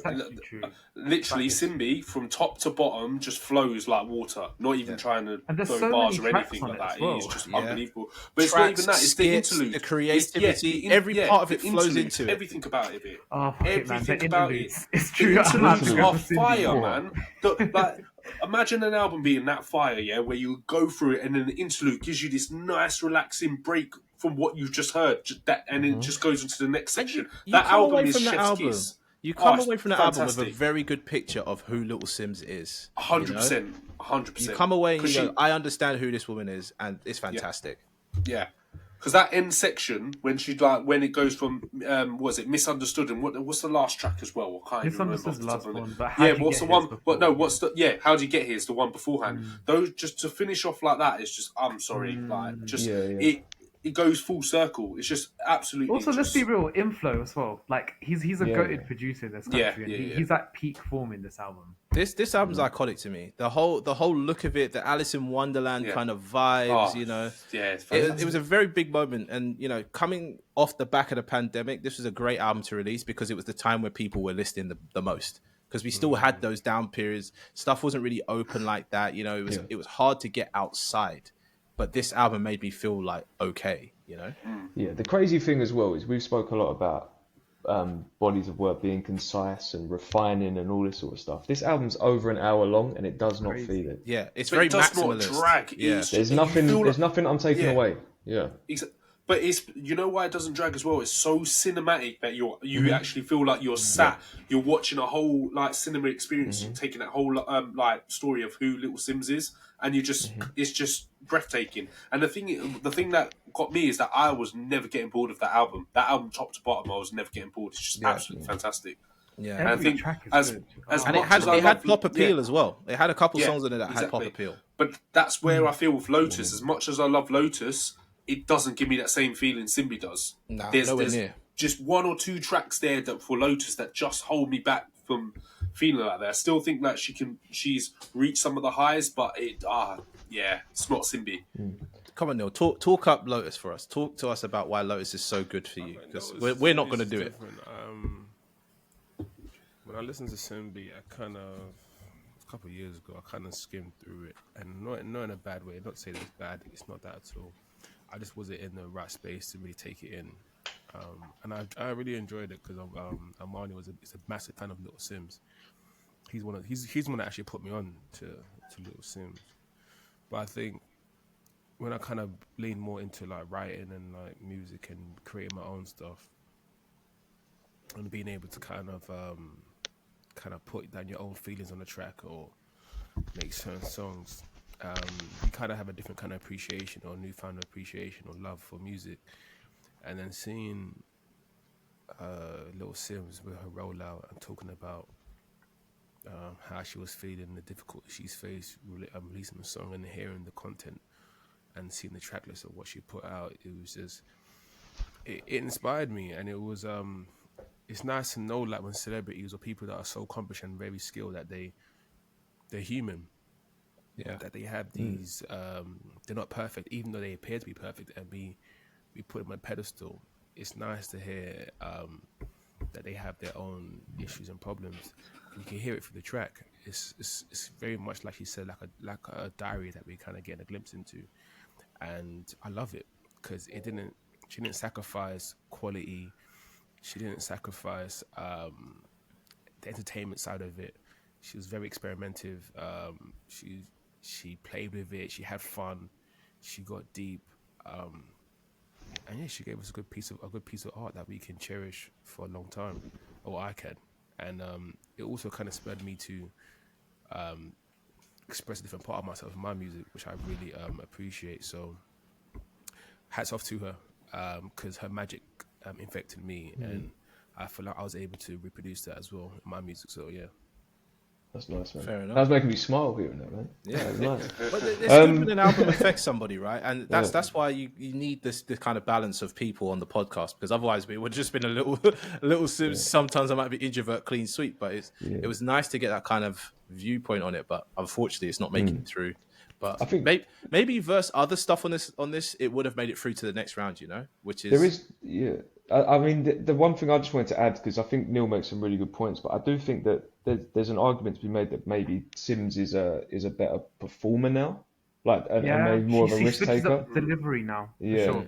And you can hear, even in an album where she's talking about battling with lack of confidence and writer's block and all this sort of stuff, there is somehow, just in the delivery of certain tracks and the risks that she takes, more confidence than there was on Simbi. I think there was still an element of, I still remember, and you'd have to go back to for me to prove it and listen to that episode, but basically we all said, after we reviewed Simbi, and we said we had a glowing review of it, but we all said we felt like she could go a step further. Do you remember that? Yeah. But we didn't really clarify what that step further was. No, I don't think we knew, but maybe Lotus is that step forward, even though there was an album between that, right? But maybe Lotus is that step forward, but it wasn't that step forward that I wanted. I agree. And also, like, we've spoken about one or two tracks that perhaps don't quite land well, but also I think just the songs, the content, the skits, the way it was put together, I think just as a body of work, Simbi pips it for me. But there's definitely aspects to Lois and just Little Sims now as an artist where I go, she's definitely progressed, Oh yeah. We're not debating that. Yeah. It's been a few years. Like, if she hasn't progressed, it's stagnant. I feel like, though, because she had to get back on her feet after what happened, so it was. You say that though, Kieran, but we both know, or we all know, that most artists don't, or they can't sustain progression. Do you know what I mean? There's a rare air of artists that continue to reinvent themselves and push boundaries, and this is why Sims is one of the greatest we've ever had. But it's one of those ones where it's like talent hits a target that no one else can hit. Genius hits or whatever it's called. Genius hits a target that no one can see. You know what I mean? No one knows what Sims is going to do next, and she's on that genius level where she's battling against herself. I would not say she's here trying to claim she's the best in the scene, this, that, whatever. She's like, I am Little Sims. I am the best, and leave it at that. Do you know what I mean? The music speaks for itself. Yeah, 100%. And her appearances on other people's albums, which we'll get to later. Yeah. Right, so sometimes I might be introvert is going through, but shout out to Neil for his words around that other album. Yeah. All right, Lil Kana Hugo and Bashi being poor is expensive. I want to go back to Neil on this because I know Neil has a lot to say about Bashi. I think this one was a very, very good album. I think it's a good piece of work for Bashi. I think it has a lot to do with the state of where we are right now, in terms of just us as a people, the economy, being black and British, and as well as the age he's at. It all kind of, I think all of that is highlighted and kind of speaks volumes in this this piece of work. He lets you know who he is. He lets you know where he's come from. He lets you know what he's been doing. And he also, and I think that's just so important. And I think there's bits of it that I can resonate with it being black British. I'm a bit younger than him, so not everything I can definitely relate to, but I think he really gave people the Black Caribbean British experience in this. And yeah, he was just unapologetically himself. And it was nice because it had the essence of reggae in it. It felt like it felt like family listening to this. Okay. If that makes sense. I just felt a sense of, I understand this. And some hit me deep. Let me have to look at the track list. I think it was the is it the smile? How black men lose their smile or something Yeah, like that. Yeah. that one. That, to this day, I haven't played that song in a while, but to this day, that just the idea of that constantly comes up in my head when I see another black man, or if I'm having a bad day, or if I naturally have my don't fuck with me face, and it's not it's not to put on a tough persona or anything like that. It's just that life can sometimes conditions you to have this hard exterior, you know. So I think it gave me a lot of reflection how to kind of just not let life mold me. I can kind of choose my kind of shape I want to be. But it was very good, and I liked his take on it. So I think very impactful. The message was so deep and great, and having a hiatus as what he did, and to produce something like that, it's fucking special, man. Well, he wasn't really having a hiatus. He was more focused on other parts of his artistry, right? You know, he was acting a lot, and he still is. He's in something in Netflix now, isn't he? He is. Yeah. But I mean, like hiatus. I mean, like he wasn't actively making music and putting piece of body to work out, and to put something like that out after so long, it's very similar to me, like the Clips.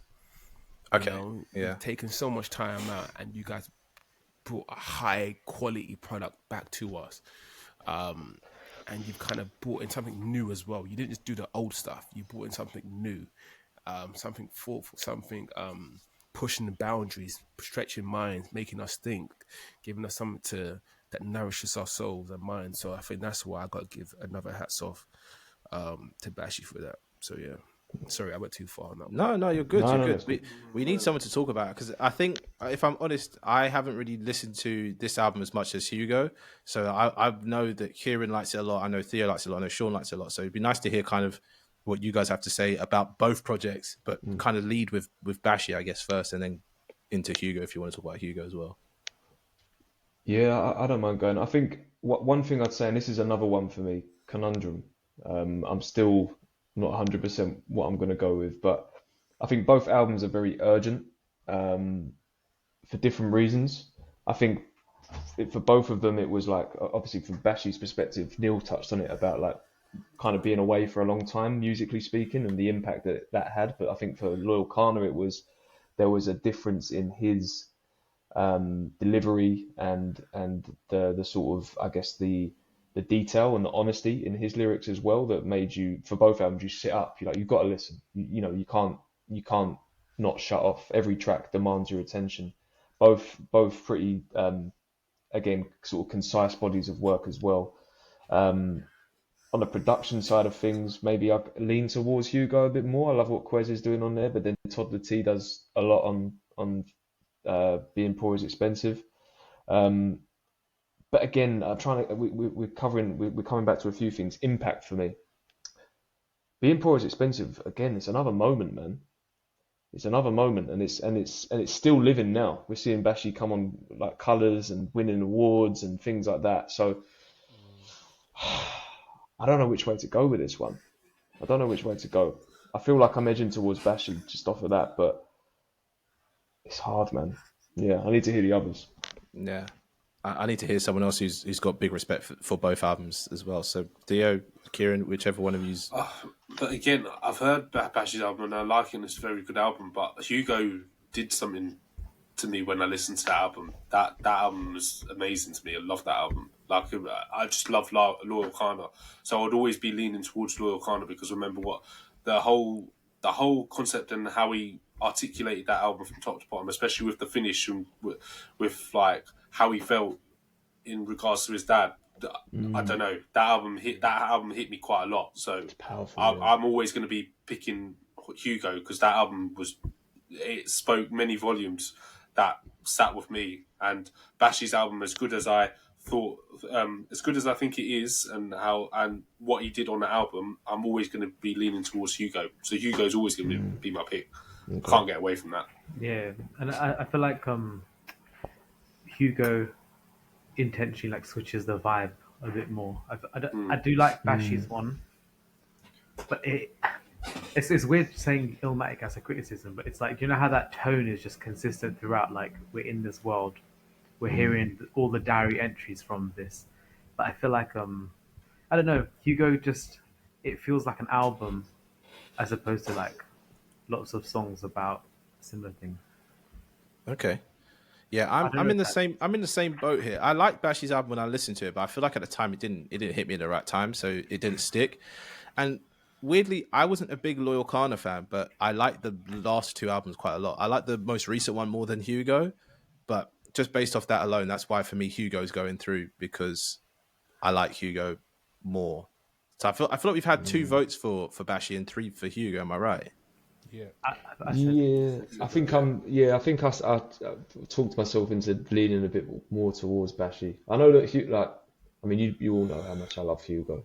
I definitely live with it for longer as well, and I do prefer that sort of sonic journey. I think Kieran, you touch on it as well. Like I think production wise, it goes to some more varied, interesting places. The drum beats on that first track, I've never heard. Yeah. To be honest with you, Sam, I'm like right on the fence here. I know I've got to make a decision. But it's 3 picks for Hugo, so you don't need to make your decision. I don't need to. I don't need to, but I don't want to be that guy. But I think I'm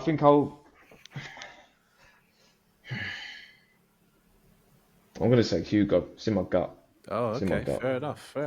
I mean, to be fair though, Bashi's album is very good, and Bashi's on not a run, but like Bashi's on a different level to most people, because that feature he did for George, crazy. Yeah, crazy. You know what? You reminded me of that. Oh god, that you know what? I need to put that in one of my features list. Well, this is the problem with this year, and again, I want to preface a lot of what's happening with this episode. This year's been really stacked for the UK, and a lot of those albums haven't made it onto this because we haven't sat with them, and this year's just so crazy. But God Almighty, that's what I mean. That's what I mean about Moment as well. With it feels like obviously Loyal Kana's got a big fan base, and if you're into that specific sort of area of the genre, of course it's living on. But it just feels like Bashi's has made some bigger waves, and like it feels like definitely, it's still riding off the success. And something like Lost in Dreams, that's like a hip hop classic, man. That beat as well. Man. Lost in Dreams is crazy. And the stuff he's saying on there as well is look, this is a tight one, but I think in my gut, I think it's just Hugo, just. Okay, fair enough. But yeah, let's definitely listen to Being Poor is Expensive, because even the title itself speaks 1,000 words, because it is true when you dig into the concept of being poor. It's such a hard comparison, though, you know, because like even when Bashi dropped this album, I was like, oh, so he's one of our goats as well. I actually thought that, but I feel like Loyal Kana's working his way to that, even though he's got such a great body of work. If you're talking discographies, it's one of the best, but like he's still working his way up there as one of our best rappers. But as well, Loyal Kana came up in an easier time in the scene, right? There was already infrastructure, there was already a way to go, there was a lot more acceptance, bigger audience. So anybody who's coming up, you know, between now and 2015, they've had an easier run at it. Like Bashi was around, you know, if we looked at the left side of the bracket, he was around when Kano, you know, Dizzy, he was doing it then, and he is still relevant now, where a lot of those people on the other side of the bracket aren't relevant now. They're not dropping crazy verses or features that are making us excited. So flowers to Bashi, but you just didn't make it through here based on who you're up against, you know? Like, against maybe some other stuff, you would have made it, especially some stuff coming up. The speed is definitely going to ramp up for the next bits. But Yeah, it's a shame. That's a shame. I feel sorry for Neil. Neil's not really getting much love going into the second rounds, and he's No, kind it's of all good, man. he's become disillusioned. No, I appreciate everyone's taste. Like, I don't feel away. Like, I came to this thinking that we all have different tastes, and it's all about just we all appreciate and love music in it. So Yeah. whatever happens, it doesn't take anything from the projects that we've mentioned. You know. I need the Neil that said the quotables and the bleepables. That's the guy that should have come to this recording. Anyways, we got a section that will make Neil perk back up again. Wretch, Home, and Joey Radical Don't Look Down. Now this is the hardest one. This is hard. This is the hardest one. But I'm not gonna say anything crazy. I might have to go first. Yeah, I'm gonna say let someone else go first that loves these albums more. This one's actually incredibly hard for me because we all know like how I was talking about Wretch's album and what that did and like the cultural sounds that I was getting from the album and how amazing it was. But I'm telling you, Joey's album, I think that's my album of the year. I think it's speaking to us as grown men. Incredible. It's speaking to us as grown men, isn't it? Nuts. Yeah. Like from top to bottom, Don't Look Down. I think that album's impeccable, and it's one currently on my list. And if I have to pick, no, fuck it. Yeah, it's Joey. I don't care, man. I thought he was going to go with Wretch. I love that album. I love Home, but no, it's Joey. I'm telling you, that album's serious. Yeah. That album is serious. Number one at the moment. Sean's raised his hand. This is very hard. Sorry, I had to because I had this burning question because I heard it last time I was on the pod with you guys, and then I heard it on an episode that I wasn't here for. Is it Joey or is it Koji? It's Koji. It's Koji, but we say Joey. What? I say Joey, boy. It's Joey. Because I'm thinking, boy. I've heard this guy talk in interviews, and I swear he says Koji. Doesn't matter. Don't matter. Yeah, Joey, Koji, the man's getting mentioned. Yeah, he should be grateful to be mentioned on the radio. Let me just call him Radical, man. Let me just call him Radical. Call him KR, but it don't matter. Yeah, it's Koji Radical. Yeah. I was thinking it the whole time he was recording, but you know, like when someone's just, I would say it's our accent. We got a different accent. Committed to it. Might put a little E before the S in our Espanol, you know? That one's there. We're bilingual with it. Oh, yeah. Go on, Neil. Sorry to disrupt. No, you're good. You're good. That's fine. I won't say too much. I wouldn't agree everything what Theo said. Like, I think it's so unfair this pairing. It's just so unfair.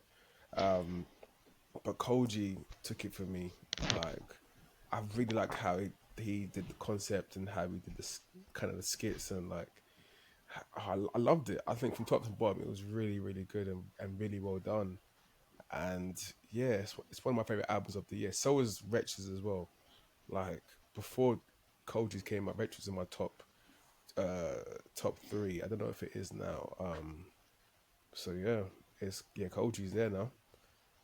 I'll be honest as well, right? Koji's on the Bashi track with George, and he does a lot there. So bearing in mind that I wasn't checking for Koji before, but that feature in conjunction with this album, he's gone up in my estimations. Even though I've listened to him over the years because he used to perform at a few open mics I used to go to, feature on other people's songs or whatever that I knew.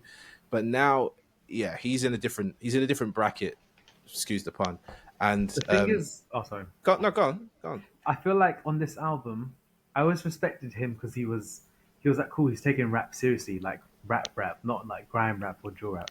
But I feel like he locked in on this album. There's certain verses where I'm like, the flow he's spitting with and he's maintaining it. And I'm not even catching the words because it's just so like, it's that rhythmic circle stuff that these US rappers do sometimes. It's just it. Saying that though, I do love what Wretch does. I feel like it's more UK.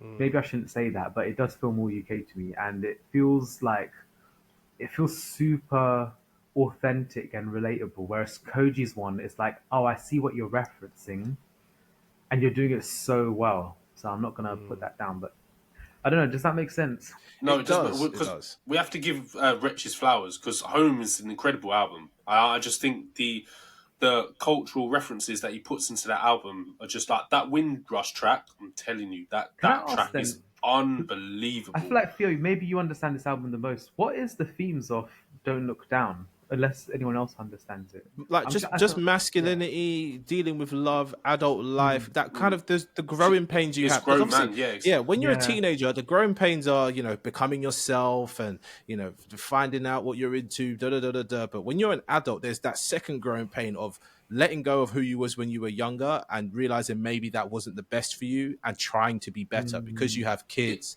or things you care about. Well, That's what Don't Look Down is I about. can't remember what song it is, but it's that song where he talks about love. You know, when they're back and forth, and he's like, "Oh, look, that's not for you," because he's talking about his past life, where he was saying like, "Love's not for you," but he's like, "No, no, no, I think I'm ready for love now." It's like that grown man talk that is like, I'm putting all my past experiences of like when I was younger and I used to do this. I'm ready to like be the grown man, settle down, actually look at carry on with life. And I thought that it just speaks to you in a different way. It's grown man music. It's mature music. That's what I love about it when I'm listening to it.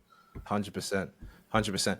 And if I'm honest, I didn't really like Wretch's album Home. I don't know what my favorite Wretch album is, and realistically, it could be the one that's like, we want to talk about people doing pop tracks. Wretch is a fucking animal for doing pop tracks. What's that song that he had? You know the song, Neil? We love that song. Don't go. No, Tractor. Tractor. Yeah. Oh, track! Oh my god, yeah, That's so right on the V like a tractor away. Hey, big tune. But Wretch is unfortunately for me, I don't view him as an album artist just because in the back of my mind I've always got that version of Wretch in my head. Whereas Koji's luckily I've come across Koji at a time where I'm taking in albums a lot more, I'm respecting the UK a lot more, and he's dropped a great project, and everything I've heard from him in recent years is fantastic. So I don't know who we haven't heard from, but I feel like a lot of people are saying Koji, but we love Wretch, but it's Koji. Sean, it's you we haven't heard from, I think.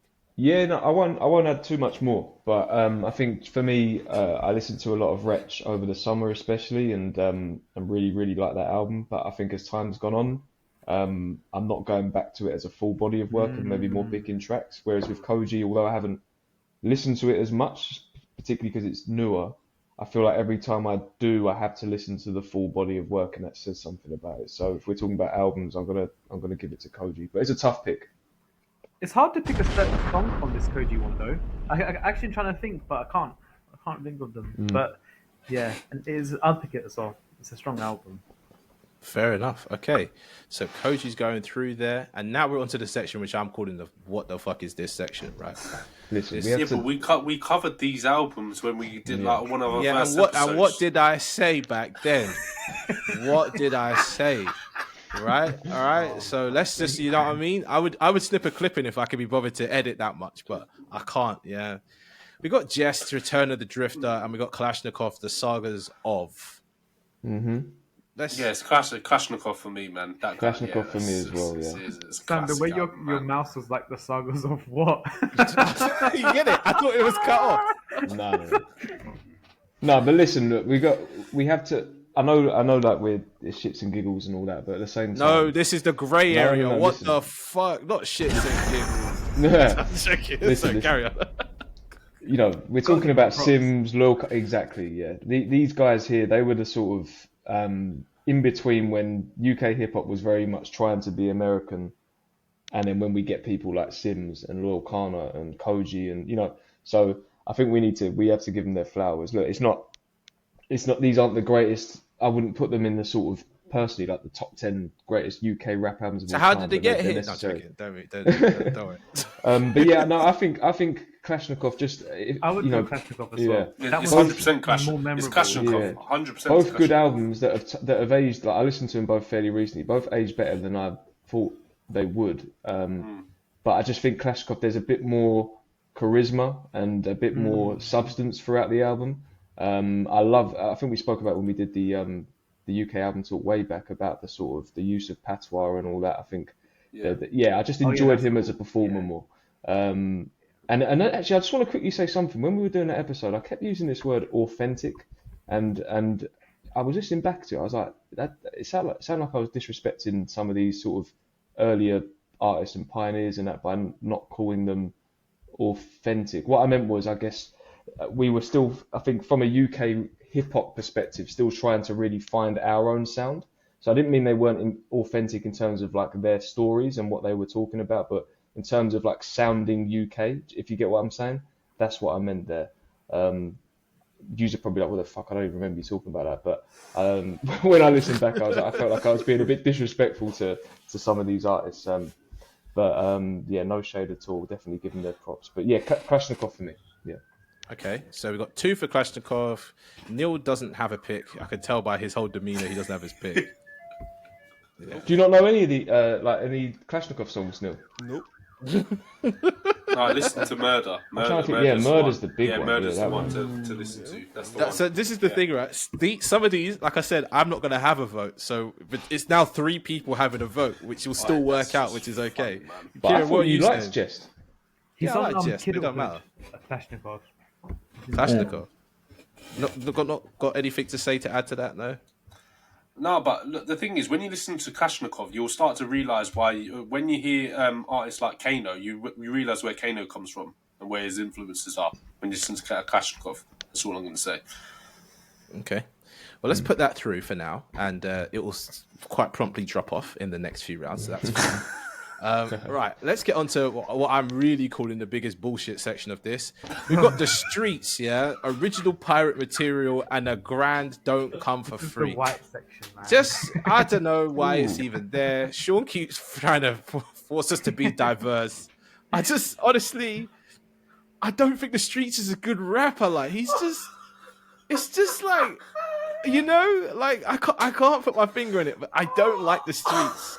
You don't like how he's bringing something unique and fresh, He's not.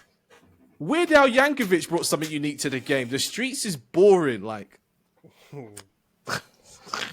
if Neil's reacting like that, I said too much. No, you ain't saying too much. It's interesting because I just strongly feel that way. Theo's mashed up his whole yard. Theo's trashing the room. Oh man, I used to feel that way. I definitely did, but I don't know. There's something there that I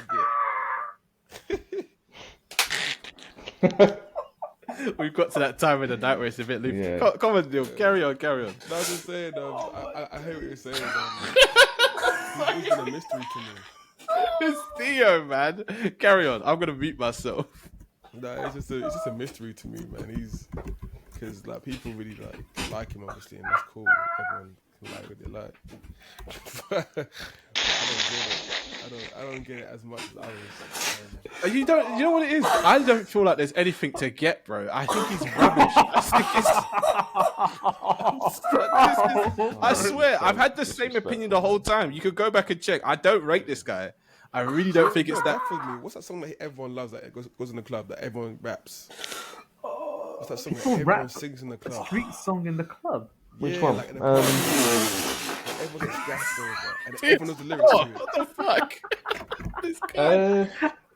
Wait, let's have a look. I'm telling you because I was in the party. This is what I'm telling you because I remember I was in the party. I'm not trying to pull you. Even you're fit, but my God, don't you know it? That one. Do you mean has it come to this? No, it's Maybe fit, that one, but maybe it's that fit, one. but you know it.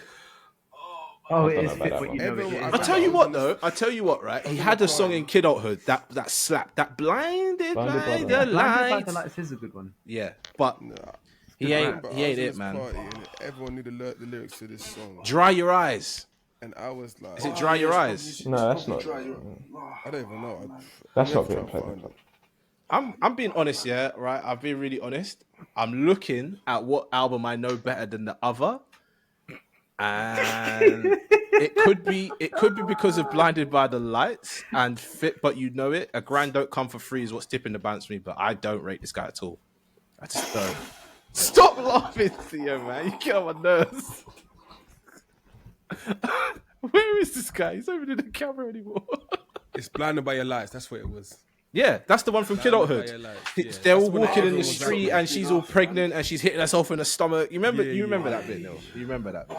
Like, everyone was rapping it, and I was like, raw. Like, I felt so out of place. What kind of party were you in, Neil? Let's be honest. What's the demographic of this party?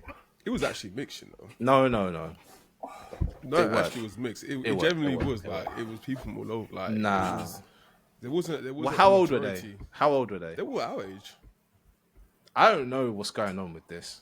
Sorry, guys. Yeah, Sean, talk, man. Talk some good stuff about this album. and I think, that's what I'm trying to say. Like, they all loved it. I was the only person that didn't on the lyrics, and I was like, oh, right, like, Because you're the only real person in the room. That's why. Stop it. But wait, so out of everyone here, who likes that song? What, Blinded by the Lights? That's his Yeah, people yeah. right there. Yeah, there we go. We got to stop doing this, man. We got to stop doing The this. podcast or just disrespecting the streets? No, I ain't expecting the Yeah. streets. I'm not saying. I'm not Oh, saying I am. that. I am. I'm big I time ain't expecting- disrespecting the streets. I can appreciate that he gets love.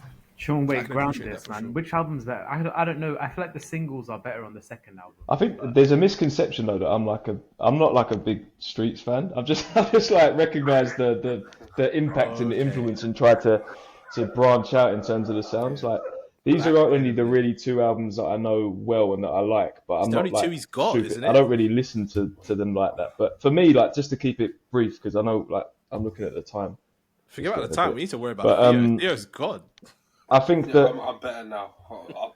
I've recovered after that. That was mad.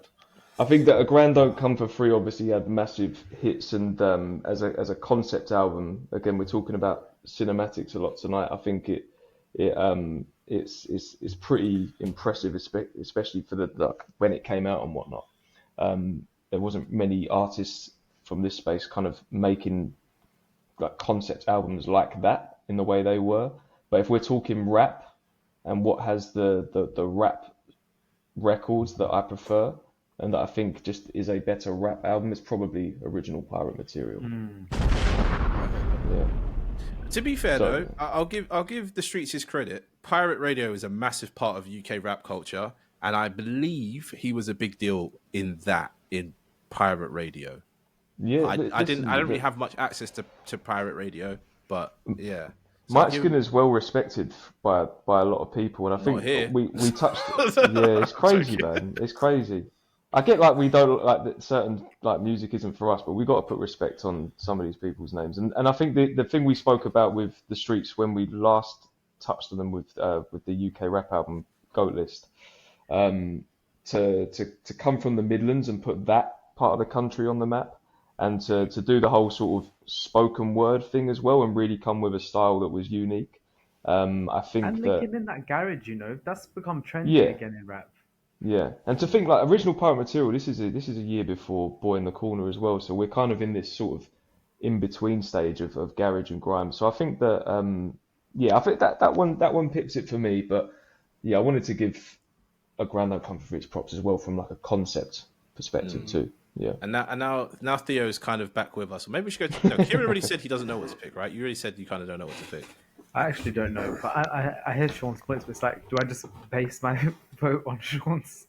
I picked on based off what songs I know, right? But I think Theo might have a more structured take on this because he's at least listened to both. Mainly because he's probably forced to by Sean, but he's listened to both at least. Oh no! If I was leaning, it would be Original Pirate Material because I just think that's the better.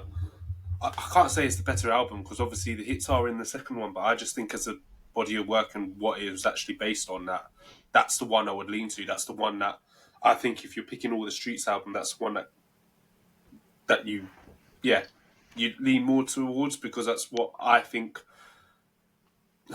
Did they hit the map with that one, or am I bugging? Because the hits are on the second. The hits are on A Grand Don't Come for Well, Free. has it come to this as a big record? I'm just gonna go with what I said. Original Pirate Material.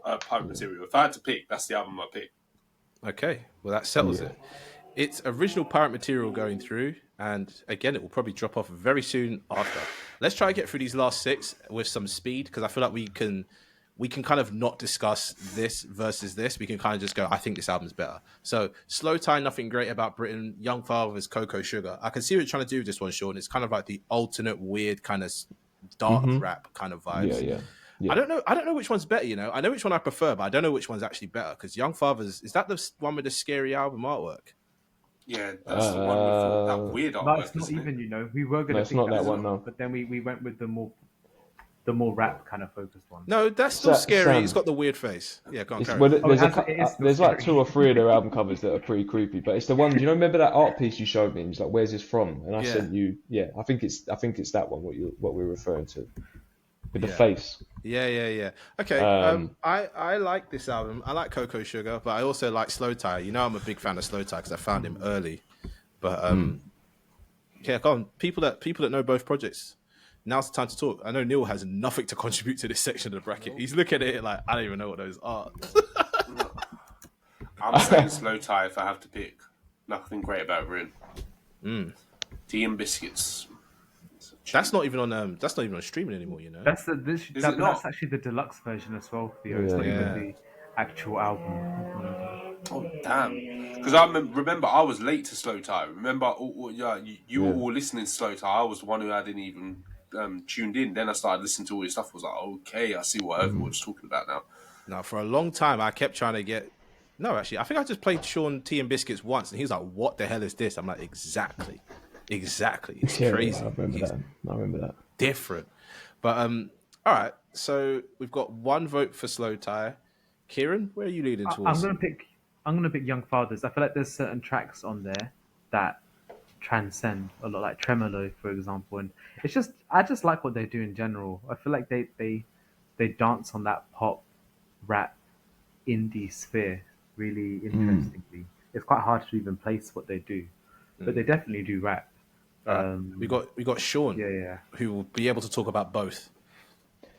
Yeah, I think Young Fathers is a tricky one because some people might listen to them and go like, this isn't rap, this isn't hip hop. But I agree with Kieran. I think that they're another artists actually. I'd say they're ahead of their time. I think that a lot of these sort of newer guys coming up. I think about some of these artists that are sort of hovering the line between rock music and indie and emo and all these sorts of things, and sort of merging that into rap as well. Young Fathers have kind of been doing this, but very much with their own sound and their own flavour. And Cocoa Sugar, correct me if I'm wrong, is probably the most. There's probably the most rapping on that one compared to the other ones, just by a bit. I really like Slow Tie, and I think the first album's good, very good in points. More of a conventional rap album, but I feel like Young Fathers are doing more, and it's a more consistent album. Yeah. Why did you pick Nothing Great About Britain and not Ugly for this bracket, by the way? I know it was communally we all decided, but I did. Do you know what? I had this in first, and then I put Ugly in, and then I took it out for some reason. I can't remember what it was. I think I wanted to try and I think because Ugly, again, of course, it's a rap album, but that one was definitely leaning more onto sort of indie alternative rock, and as a conversation, I thought maybe putting in the more rap focused one made more sense. Particularly if you're comparing, like, I feel like obviously they're not doing the exact same thing, but if we're comparing an album like Ugly to Young Father's work, I think I'm probably going to pick any Young Father's album if that makes any sense to you. But I know some people have Ugly right up there. Yeah, I just went, like I said, I just went for the more rap focused one with Slow Tie. But you could easily have put Ugly in this spot. But yeah, no, I think just to cap it off, I think Young Fathers are maybe doing a little bit more. Is it 2 for 2? I feel like it's 2 for 2 now. Yeah. Seems that Okay. way. shit. Well, that's no good. No, it's not. Let's just say for the sake of diversity, let's put Young Fathers in there because no one's really fighting for Slow Tie, whereas people are fighting for Young Thug. Young Thug, fucking hell, Young Fathers. Young Thug, mate. I'm all the way cracked out. Oh my god. Anyway, let's keep moving. Yeah. Roots Maneuver, Brand New Second Hand, and Run Come Save Me. I can go quick with this one. If you want. Again, we're losing Neil by the second. I think his eyes are closed. Hey, surely it's I think it's wrong. Oh, actually, I don't know. I've listened to both. I was going to say it was Brand New Second Hand, and now I'm thinking of Run Come Save Me. I've got Brand New Second Hand personally. Oh, let's go Brand New Second Hand. I don't know if you remember when we did the GOAT list. I was big on that one, but I think with Run Come Save Me, you can argue that maybe it took some more, like, pushed some boundaries, took some more risks. It's got is it Witness? That's still a massive record. You hear that on adverts. That's a great sort. Yeah. But as a hip hop record, and again we talk about Brand New sort Second Hand. Paving the way and being that sort of that bridge between what we were doing over here hip hop wise and then what we've ended up doing over the next sort of 20-25 years. I think it's it's a super important record. But yeah, He brand new second album. self-produced a lot of that as well, you know. Yeah, Roots Maneuver's crazy talented, like crazy talented. Yeah, I wish he got a bit more love, but listen, it came out early, and then Grime came along and all that, so I think that maybe sort of stunted his potential star power. And if you like Mos Def, listen to Roots Maneuver as well. Cool. Yeah. So Roots Maneuver's going through. And now we're on to an artist that we all love and that we talk about. And unfortunately, because we're not strapped for time, but definitely trying to get through this thing because it's a bigger beast than we thought. MIA, Arula and Carla. I don't know which album of these is my favorite because you guys know I love AIM. That's my favorite. Yeah, you always say AIM, don't you? See, if I had to pick, it has to be Carla if it's me. But you always said AIM, didn't you? Yeah, but then there's always this argument. Arula is like, yeah. She's spitting a lot on that one. I know. But I always feel like I have to say Carla if I'm putting these two albums against each other. For me, Carla pushed the boundaries of what like rap can do. Like she's rapping on that. I can't even remember the titles. But like there's weird track like Jimmy, for example. And she's like spitting on it. It's like, why is someone rapping on this track? But it sounds so good. And obviously that one's the one with the big hit Paper Planes, which everybody knows. Of course. Everybody knows Paper Planes by MIA. So Hip hop classic. Yeah, you make good points. I'll go Carla as well. cool. All right, let's bring Neil back to life. Neil, come back to life, Evanescence style. Yes. Evanescence, you know what? Hey, no, joking. All right, let's not do that. Right, this section now, we're on to the second part, and we're going. Don't laugh, Kieran. It's not. We ain't got time for no big laugh breaks. Okay. This is like we're gonna go quickly with this. We're literally gonna. I'm gonna name both albums, and then just say which one you want to go next, and we'll do the maths and keep it going because otherwise we'll be here forever. Maybe we'll pause for discussion when we get to the final two rounds, but for now we're going quick. So Hoodies All Summer versus Konnichiwa. I'm going It's Hoodies All Summer. Okay, Hoodies All Summer. Hoodies All Summer. Yeah. Neil, if you're awake. Yes, I'm gonna go with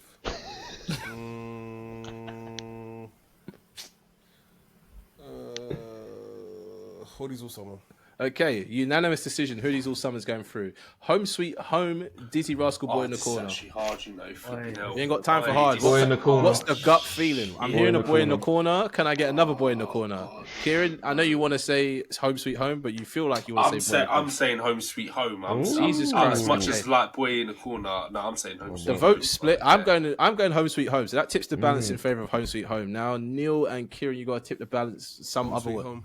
3 for Home Sweet Home. Okay, So there we Kieran, go. your point is irrelevant because you didn't even speak. So what were you going to say? I was stressing, man. No. I would pick Boy in the Corner, you know. Well, it doesn't matter. Didn't make it through. Generational. Anyways, Dave, we're all alone this Oh, together. no. Heady one, Dave. Edna. Dave. Yeah, I think we all know Dave. Dave's going through, right? Yeah. 100% Dave. Yeah. Yeah. Okay. There's a few common sense ones here where I want to ask, but I don't really Yeah, need it's to. J Huss. Okay, Well, you get what I'm saying, yeah. Okay, so Parsaloo set up to comment. Coventry versus J Huss Big Conspiracy. J Huss. Big Conspiracy That's sailing cool. through that one. Yeah. Right, back to the bracket side that was the most difficult. Simbi, let's go. Okay, Simbi. sometimes I might be. Wait. We need to read out the albums again. We need to remind the listeners what we actually. Yeah, talking that's what I was about. saying. Theo's trying to speed run this. So sometimes like, I might work be in the introvert or Loyal Connor Hugo. Simbi. No, we know it's Simbi. Yeah, As we much know as like we know Loyal it's Kana, Simbi. it's Simbi. Okay, so we got Koji Radical versus Kalashnikov. I don't even know why I'm bothering to read this out. It's Koji. Kalashnikov. Shut up. Shut the hell up. All right, this one, I literally don't care what happens. We just got to get through this one. It's the Streets original Pirate Material versus Young Father's Cocoa Sugar. I couldn't give a shit what goes through here. So Oh. I'm gonna scream. whoever has the strongest opinion, that's the one that's going through. I'm going the streets, man. I'm going the streets. Anyone against that? Let's just do the streets. The way Full- Kieran's full just classic nodding and level. crying. All right. Brand new secondhand MIA Carla. I feel like everyone wants to put Carla through, but someone might have an argument for Roots Maneuver. So anyone against Carla? Oh, there's Kana. I'm Roots Maneuver, but I'm not mad at Carla going for. I'm Roots Maneuver. 3-1 on Carla. Okay, we're getting to an interesting part now. We're back to the left side of the bracket. It's Kano versus Kano, which is exactly what Sean wanted to happen. I see what you did here. Nah, man, I Hoodies wanted all Boy in the sum- corner there. I'm winding you up. You know I me. Hoodies All Summer versus Home Sweet Home. Yeah, Hoodie. Hoodies all summer, man. It's Hoodies All Summer, isn't it? Neil, what are you saying? But is it though? Yeah, Yeah. Hoodies All Summer. Why? You don't look like you're even in this conversation with us I anymore. am. Why are you in business mode? I am. I'm here. I'm here. Yeah, hoodies all summer for me. Kieran, same thing. Yeah, come on, progression. Okay, cool. Hoodies all summer is going through there. Now, this is a bit hard. We're all alone this together. Big conspiracy. I want to say big conspiracy. Yeah, it's big conspiracy. I'm also a big conspiracy. Yeah. Okay, well, that was easier than I thought because I do like both albums. Right, back to the right side of the bracket now. Yeah. So what we got? Simbi versus Koji. Simbi versus Koji's hard, It's right? gonna have to be Simbi, Because I want it to be Koji, but Simbi is way better. it's Simbi, man. Okay. has to Anyone be against Simbi. that? I know we're upsetting maybe Neil a little bit. Koji. Okay, well, it doesn't matter. So I'm not mad at when you're saying Koji. Koji's it's a great album. It's a but it shame. has to It's be- a shame yeah. because it will be mentioned at the albums of the year time. But There's some mad Simbi, recency bias with the Koji one as well. Like you could easily say Koji for that. yeah. Okay, again, here I think I pretty much know what's going to happen. MIA Carla versus the Streets original Pirate Material. I feel like it's going to be Carla. Man. Allow off the streets. Get that. Like, keep It made it far God, though. really, It made it far. Man. All right. We're getting to that point now. Disrespect, man. We're getting to that point, yeah, where we've got a top four, and weirdly, it looks kind of similar to the albums we discussed when we did that other episode. So, Hoodies All Summer, Big Conspiracy, Sometimes I Might Be Introvert, and Carla. So, I'm being honest, and I'm being as honest as possible. I want to see Simbi versus Big Conspiracy in the final here. Me personally, Simbi, yeah, but Hoodies All Summer in the other end. It's Simbi versus Hoodies All Summer for me personally. I feel like Neil's going to say Simbi versus Big Conspiracy, maybe? Yep. Okay, 2 for that. Oh, Kieran, So you it's tip all the on balance. Kieran Kieran, then. you tip the Hey. balance. It's all on you, Kieran. too late to make decisions like this. Is it 2-2 for both? Yeah. So yes, Yeah, yeah, so yeah. sometimes I might be Introvert or Carla or Big Conspiracy and Hoodies All Summer. Can someone? Why does someone make a claim for Well, we know conspiracy? Someone sometimes make I a might be cla- Introvert is going through, right? We know that Yeah, already. that's okay. true. Yeah. That's true. I did. But what's- I was gonna. That was close for me though. But that is true. But what are the? So let's talk about what are the aspects of Big Conspiracy that would tip it over Hoodies All Summer? and get it I in would the tell final? people to listen to Big Conspiracy. I wouldn't tell people to listen to Hoodies All Summer. Really? When you say people, what do you mean? Just like people that aren't into rap, I'd be like, you want to know what UK rap is? Listen to this, not Hoodies. I All get Summer. that. I hear it in that context. I get that. But if we're That's what I'm talking, basing like, it off. Yeah, but if we're talking, Because that's what we're doing. We're talking to people all around the world right now, and I want them to listen to Big Conspiracy more than I need them to listen to Hoodies All Summer. They'll get to Hoodies All Summer. They might not get to Big Conspiracy. I don't think they will. You know. They will. They will. If they're nerdy enough about it, they'll get there. But then if we think about when we spoke about what makes a great album, there's another episode plug right there. What makes a great It's album? just a mega plug episode. This is a one long advert. Would we say that Kano is delivering more on the lyrical level? I think Yeah, J I House would done say a on better the- job of all parts of whatever you want to rank things on. What's that? Sorry. What? I think Really? Oh, Big Conspiracy does a better job on all parts. I don't know. What even from a lyricism level, like But the J House, bars. we're not themselves? coming for the lyricism or the bars. We've got. But that's Cindy what I'm for that. asking though. Well, Like, that's- I'm trying to go you said, through the. You just said all parts, and then we're Yeah. saying lyricism, and then it's like I'm not here for the lyricism. When we say Don't. I hate when people do that. When I say something What are we contradictory, bring it back. doing? Don't do that. when we talk about production, We're trying to help Kira make a decision here. By the way, yeah. that's what we're. That's what I'm currently saying. I'm This is presenting the worst different aspects. situation. I think it's so indecisive. doing. So I think Sure. you could argue convince that him. the Big Conspiracy is the more palatable, accessible album, like you said, Sam. Like if I'm sharing it with a casual listener or something, I'm probably gonna put on something like a Big Conspiracy over Hoodies All Summer. But then when I think about the, like I say, things like when we really get into it, the lyricism, the content, I think the way that like a Hoodies All Summer emotionally impacts me, how I feel when I listen to some of these records, the impact that they have, that's where it starts to tip over for me. And we're not. It's not like leaps and bounds, but I think that's just what it gives it the edge for me is that He's impact. got But that's very those personal, anyway. though. I'm aware. I'll of be it. honest. I'll be honest as well. Yeah. All right. I don't think I want to actually put Big Conspiracy in there. I think I want to put Hoodies All Summer in this final. For what Why? for what represents me as a listener, Class of Danger is leaps and bounds above the whole of Big Conspiracy. Did you get it? One track Class of is Danger I don't think leaps and bounds, insane. but it's one yeah, I'd track say so. is like up Danger is there. insane though. If Hoodies All Summer goes through here, then Hoodies All Summer wins best rap. The bracket here. That's the definitive thing. I don't know. Hoodies I has a don't know. lot of vibes, Like he's got that Kojo Funds track. Yeah, and he's Kojo got Funds, that yeah. popcorn What's the track one with as well. What's the one with Popcorn? I knew Yeah, you that said track Yeah, is that song's- amazing. that's a UK classic as Yeah. well. Yeah. Someone has to That's like pick, and it's got to be location. Kieran, because realistically, I think I'm sticking with what I said. Big Conspiracy. Sometimes I might be introvert. So, Kieran, tip the balance. What's your gut saying? It's Hoodies. It's Hoodies. Especially Okay. like 3 years later as well. That's an intro. That's an incredible rap intro. Okay, so Hoodies All Summer is going through, Teardrops. unfortunately. All right, now we're at the final moment, yeah? Hoodies All Summer versus Sometimes I Might Be Introvert, and I'm going to put it out there. It's Sometimes I Might Be Introvert. It's the only dog I've got left in this fight, and if I'm honest, it's the best album. It's been the best album on this whole list the whole time.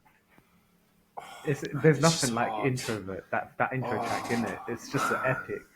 The whole thing is so masterfully done. If you put Hoodies All Summer as the winner, you guys, I'm sorry, but we've been lying the whole And to time. be honest, Sam, like we saw this album live. I don't think was Kano would have fantastic. put Hoodies on the way Sims. Kano put- can't perform. And Simbi. Oh man, what are we But it's doing? He Jeez gave us- Louise, I man. don't know He about gave us that. an incredible show. I'm just being honest, right? I liked Sometimes I Might Be Introvert, and I think if you put the two against each other, if we want to talk about lyricism now, this is got lyricism, right? This is leaps and bounds above Hoodies All Summer. I know for the right reasons we want to make Hoodies All Summer win this bracket, but for all the right reasons and opinions, it has to be Sometimes I Might Be Introvert. The production is actually better on Sometimes There Might Be Intro, even though Way I better. love, Yeah, like the how productions. I like the Yeah, I'd have to say way experimentalism better. in Yeah. Hoodies though. He did well on that. Just some of the moments. Neil, on, what are you saying? Woody's. I know what you're saying, but just voice these opinions out loud. I don't really know because none of my picks are really in the final, to be honest. This is fun. I'm kind of disappointed, to be honest. Now you know how I feel every fucking episode. But I think they're good picks, to be honest. I'm not going to lie. I think they're good picks. What would I go for? I think it would have to be Simbi, to be honest. Okay, we got one vote for Simbi. Make it 2 from me. Now you 3, you got to hash this out Yeah. or not talk on the podcast. That makes perfect sense. Everyone be silent. I'm thinking, man. That's because this is hard. Three people This have is- voted Simbi. Like, Yeah, Who's so- the third? You are the third. Oh Yeah, Kieran yeah. just said he was the third. Yeah, I'm so it's here, over I'm anyway. here. Sean looks like he's in pain. He's I fighting am in pain. tears. I am in pain. I am because these two are like, to me this. I'm pleased we got here because for my personal taste, this is my top 2. It's what you But- planned all along. Yeah, That's what I innit? planned. He's like It the was- professor. That's in, why in the streets were Money in there. That Heist. was the decoy. Yeah. I think shit, man. I think I say this a lot when it comes to Hoodies All Summer. You know, I listen to that even today, and I think this is where, when I think about grime and its journey, this is exactly where I would want the sound to No, be. this is actually a And scam. Look, the top left, Hoodies All Summer. Top right, Sometimes I Might Be Introvert. This is a conspiracy. Sure, Carry on. No, sure. carry on. Sorry, carry on. where was I? He's Darren Browned us. Hey, I think my gut, like deep down, is saying that Sims maybe did a bit more with Simbi. Ooh, 4 for Sims. All right, Theo, let's see. Are you going to go Wow. against or are you going to go with the crowd? Doesn't really I don't matter know, now, this- but you got to do No, something. it doesn't matter. Oh, that hurts saying that. You I thought this really point don't was going to be really know. easy, though. You thought No, that I we were going to really get don't. to here and be like, yeah, that's the winner. It doesn't work like that. This is horrible times. Oh, I don't know, you know. It might have to be Simbi. I'm not even going to lie, because I remember what that album did. It's the skits as well. It's just a cinematic feel. Do you know what it is as well? Sorry, Theo. I think that, don't get me wrong, like, Hoodies All Summer does go to some interesting places and it is varied. But when I look at the track list for Simbi, right, it's like, we start with things like Introvert and Woman, we're then into like Speed and Standing Ovation, and then we're ending or there's like point and kill, and then we're ending with like how did you get here? It's like it's quite broad, isn't it? Like the sounds, but then nothing. It's not out of place though. Do you know what I mean? It's nothing's jarring. It's like a smooth journey of all these different. And you know sounds. why it's not Crazy. out of place? Because of those interludes. The interludes put it into place. If she doesn't have those interludes in there, then you're actually going to be arguing, saying that this album is a bit like up and down. Those interludes are placed so perfectly that it makes you just think this is just a perfect body of work. Because it's just so higher heights though on Kano's album. I'm not gonna lie. Well, this is what I'm struggling with. Yeah, but this is what I'm trying to say about the Class of Deja. Class of Deja is up there, right? Yeah, but also, sometimes like, I might be introvert, never gets up Teardrops, there, though. but it doesn't need to. Oh, Teardrop's mad. You know what I Teardrop mean? is Personally, mad. Teardrops like that moves me. SYM is Sean's favorite track. The thing about that was, I liked it when I first heard it, and then he did it on Jules Holland, and I was like, this is amazing. This is fucking phenomenal. Because I'm just picturing all the crowd sitting there like as he's singing "Suck Your Mother." I just loved it. It was just everything. I've got a top 3 "Suck Your Mum" moments as well. That got in there straight away. I don't think those are words that I've ever said to somebody, so I never liked that phrase. But it's horrendous. But it's like when someone delivers it correctly. Like I remember when what's his name, JME said it on that track. What did he say? "Suck your mum at the speed of light." Like, yes. Whoa, that's crazy. Crazy. Okay. Anyway, wait. So have we all agreed that sometimes I might be introvert? Yeah. Like I say, I think personal preference, the one I go back to more is probably Hoodies All Summer. But I think if I'm being really honest with myself, I'm looking at the track list here, listening to everything everyone's saying. I think Simbi did a little bit more. I'm sorry. Look at Neil. Oh, is he gone? No, he's just chilling. He was gone. Wow, the rum hit. Was he asleep? I don't think he was. I was sleeping. Head was down. You can talk. You sleep on the podcast all the time, and Theo's always possessed. All right, let's get this wrapped up and let's get this out of here, right? Okay, so there were 30-something albums. I think 32. Sean, is that correct? Yes. Right.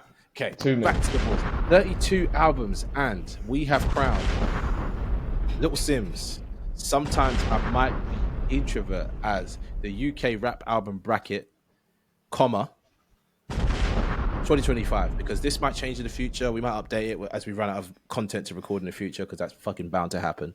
But hey, it was a hard time.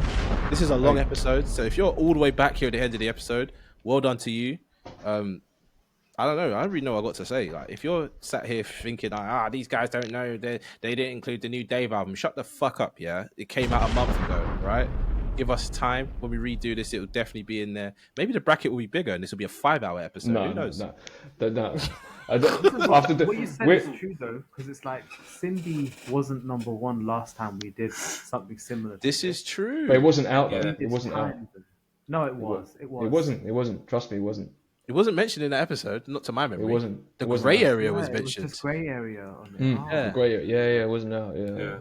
It just went. The grey area was so high as well, though. To be fair, but yeah, we have a bias, but we're not named after that. You know, we're named after a coffee shop in Amsterdam. You do know that, right? Yeah. Anyways, well done, guys. We did it. We got there. There was a few crazy picks, and there was a few harder moments. We lost Neil along the way. Somehow Kieran's still here, which is crazy. I thought Kieran would have dropped off by now. You know what it is? My phone broke halfway through, so I have to sit up on the table. I didn't want to be here. I want to be in bed right now. Oh god. Oh my god. That's the spirit. That's the spirit. I mean, we don't normally record for this long. Normally we're done by now. So yeah, this was good. This was interesting. Sean finally got what he wanted, but I think next time we should just do 16. Maybe we do multiple brackets. No, trust me, 32 was mad. 32 is crazy, and this recording is 2 hours long, and I ain't gonna lie, I'm not editing a drop of this. I'm just gonna mix it and put it out. I am not sitting here listening to 2 hours of this.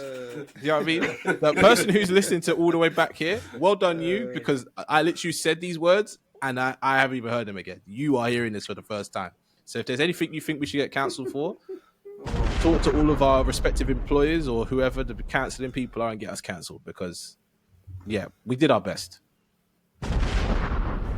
Anyone got any closing remarks? No, that feels like a good point to start. I feel like Neil has closing remarks. Nah, man. None of his picks made it though. Yeah, you know, it's all good though, man. I get it. I think it's a good winner, so I'm not mad at it. Fair enough. Kieran, any closing remarks? I love it, man. It's funny. Okay, a weird review, but I love it. It's funny. You got to top that, Theo. It's late, man. No, what I was Oh, now Neil's got points to sit. Sorry. I enjoyed it. I enjoyed it. Okay, I love it. I enjoyed it, and now we've got I enjoyed it. All right. Yeah. I don't know Yeah, where's the Theo gone. Is he falling over laughing? I know. Fuck you, man. I know. I think we came to the no, we came to the conclusion that the right album in the end won. As much as like I love Hoodies All Summer, the right album won Simbi. But we do need to put a bit more respect on the Streets name. The Streets, forget about that. You gotta disrespect I someone thought that's each what Sean episode. was going to say. Go on, Sean. Give us the official sign off, and then they'll hear whatever intro I put at the end because I still need to edit the new intro. Outro. Fuck me. Oh, it's late. Yeah, man, this cut there. We're all good. All good. We got through it. Thank you for indulging me. Next time we will not be doing 32. We'll do 16. Let's just do 8. If we do it no, I'm again. joking. That should be the new bracket, 8, and we could do like 5-6 episodes of just 8 balls, and then we'll do those 8 versus each other, and then we'll get to the end. Yeah, maybe different parts. Yeah. Maybe different parts. Anyway, that's it. I'm hitting stop record. Nice one.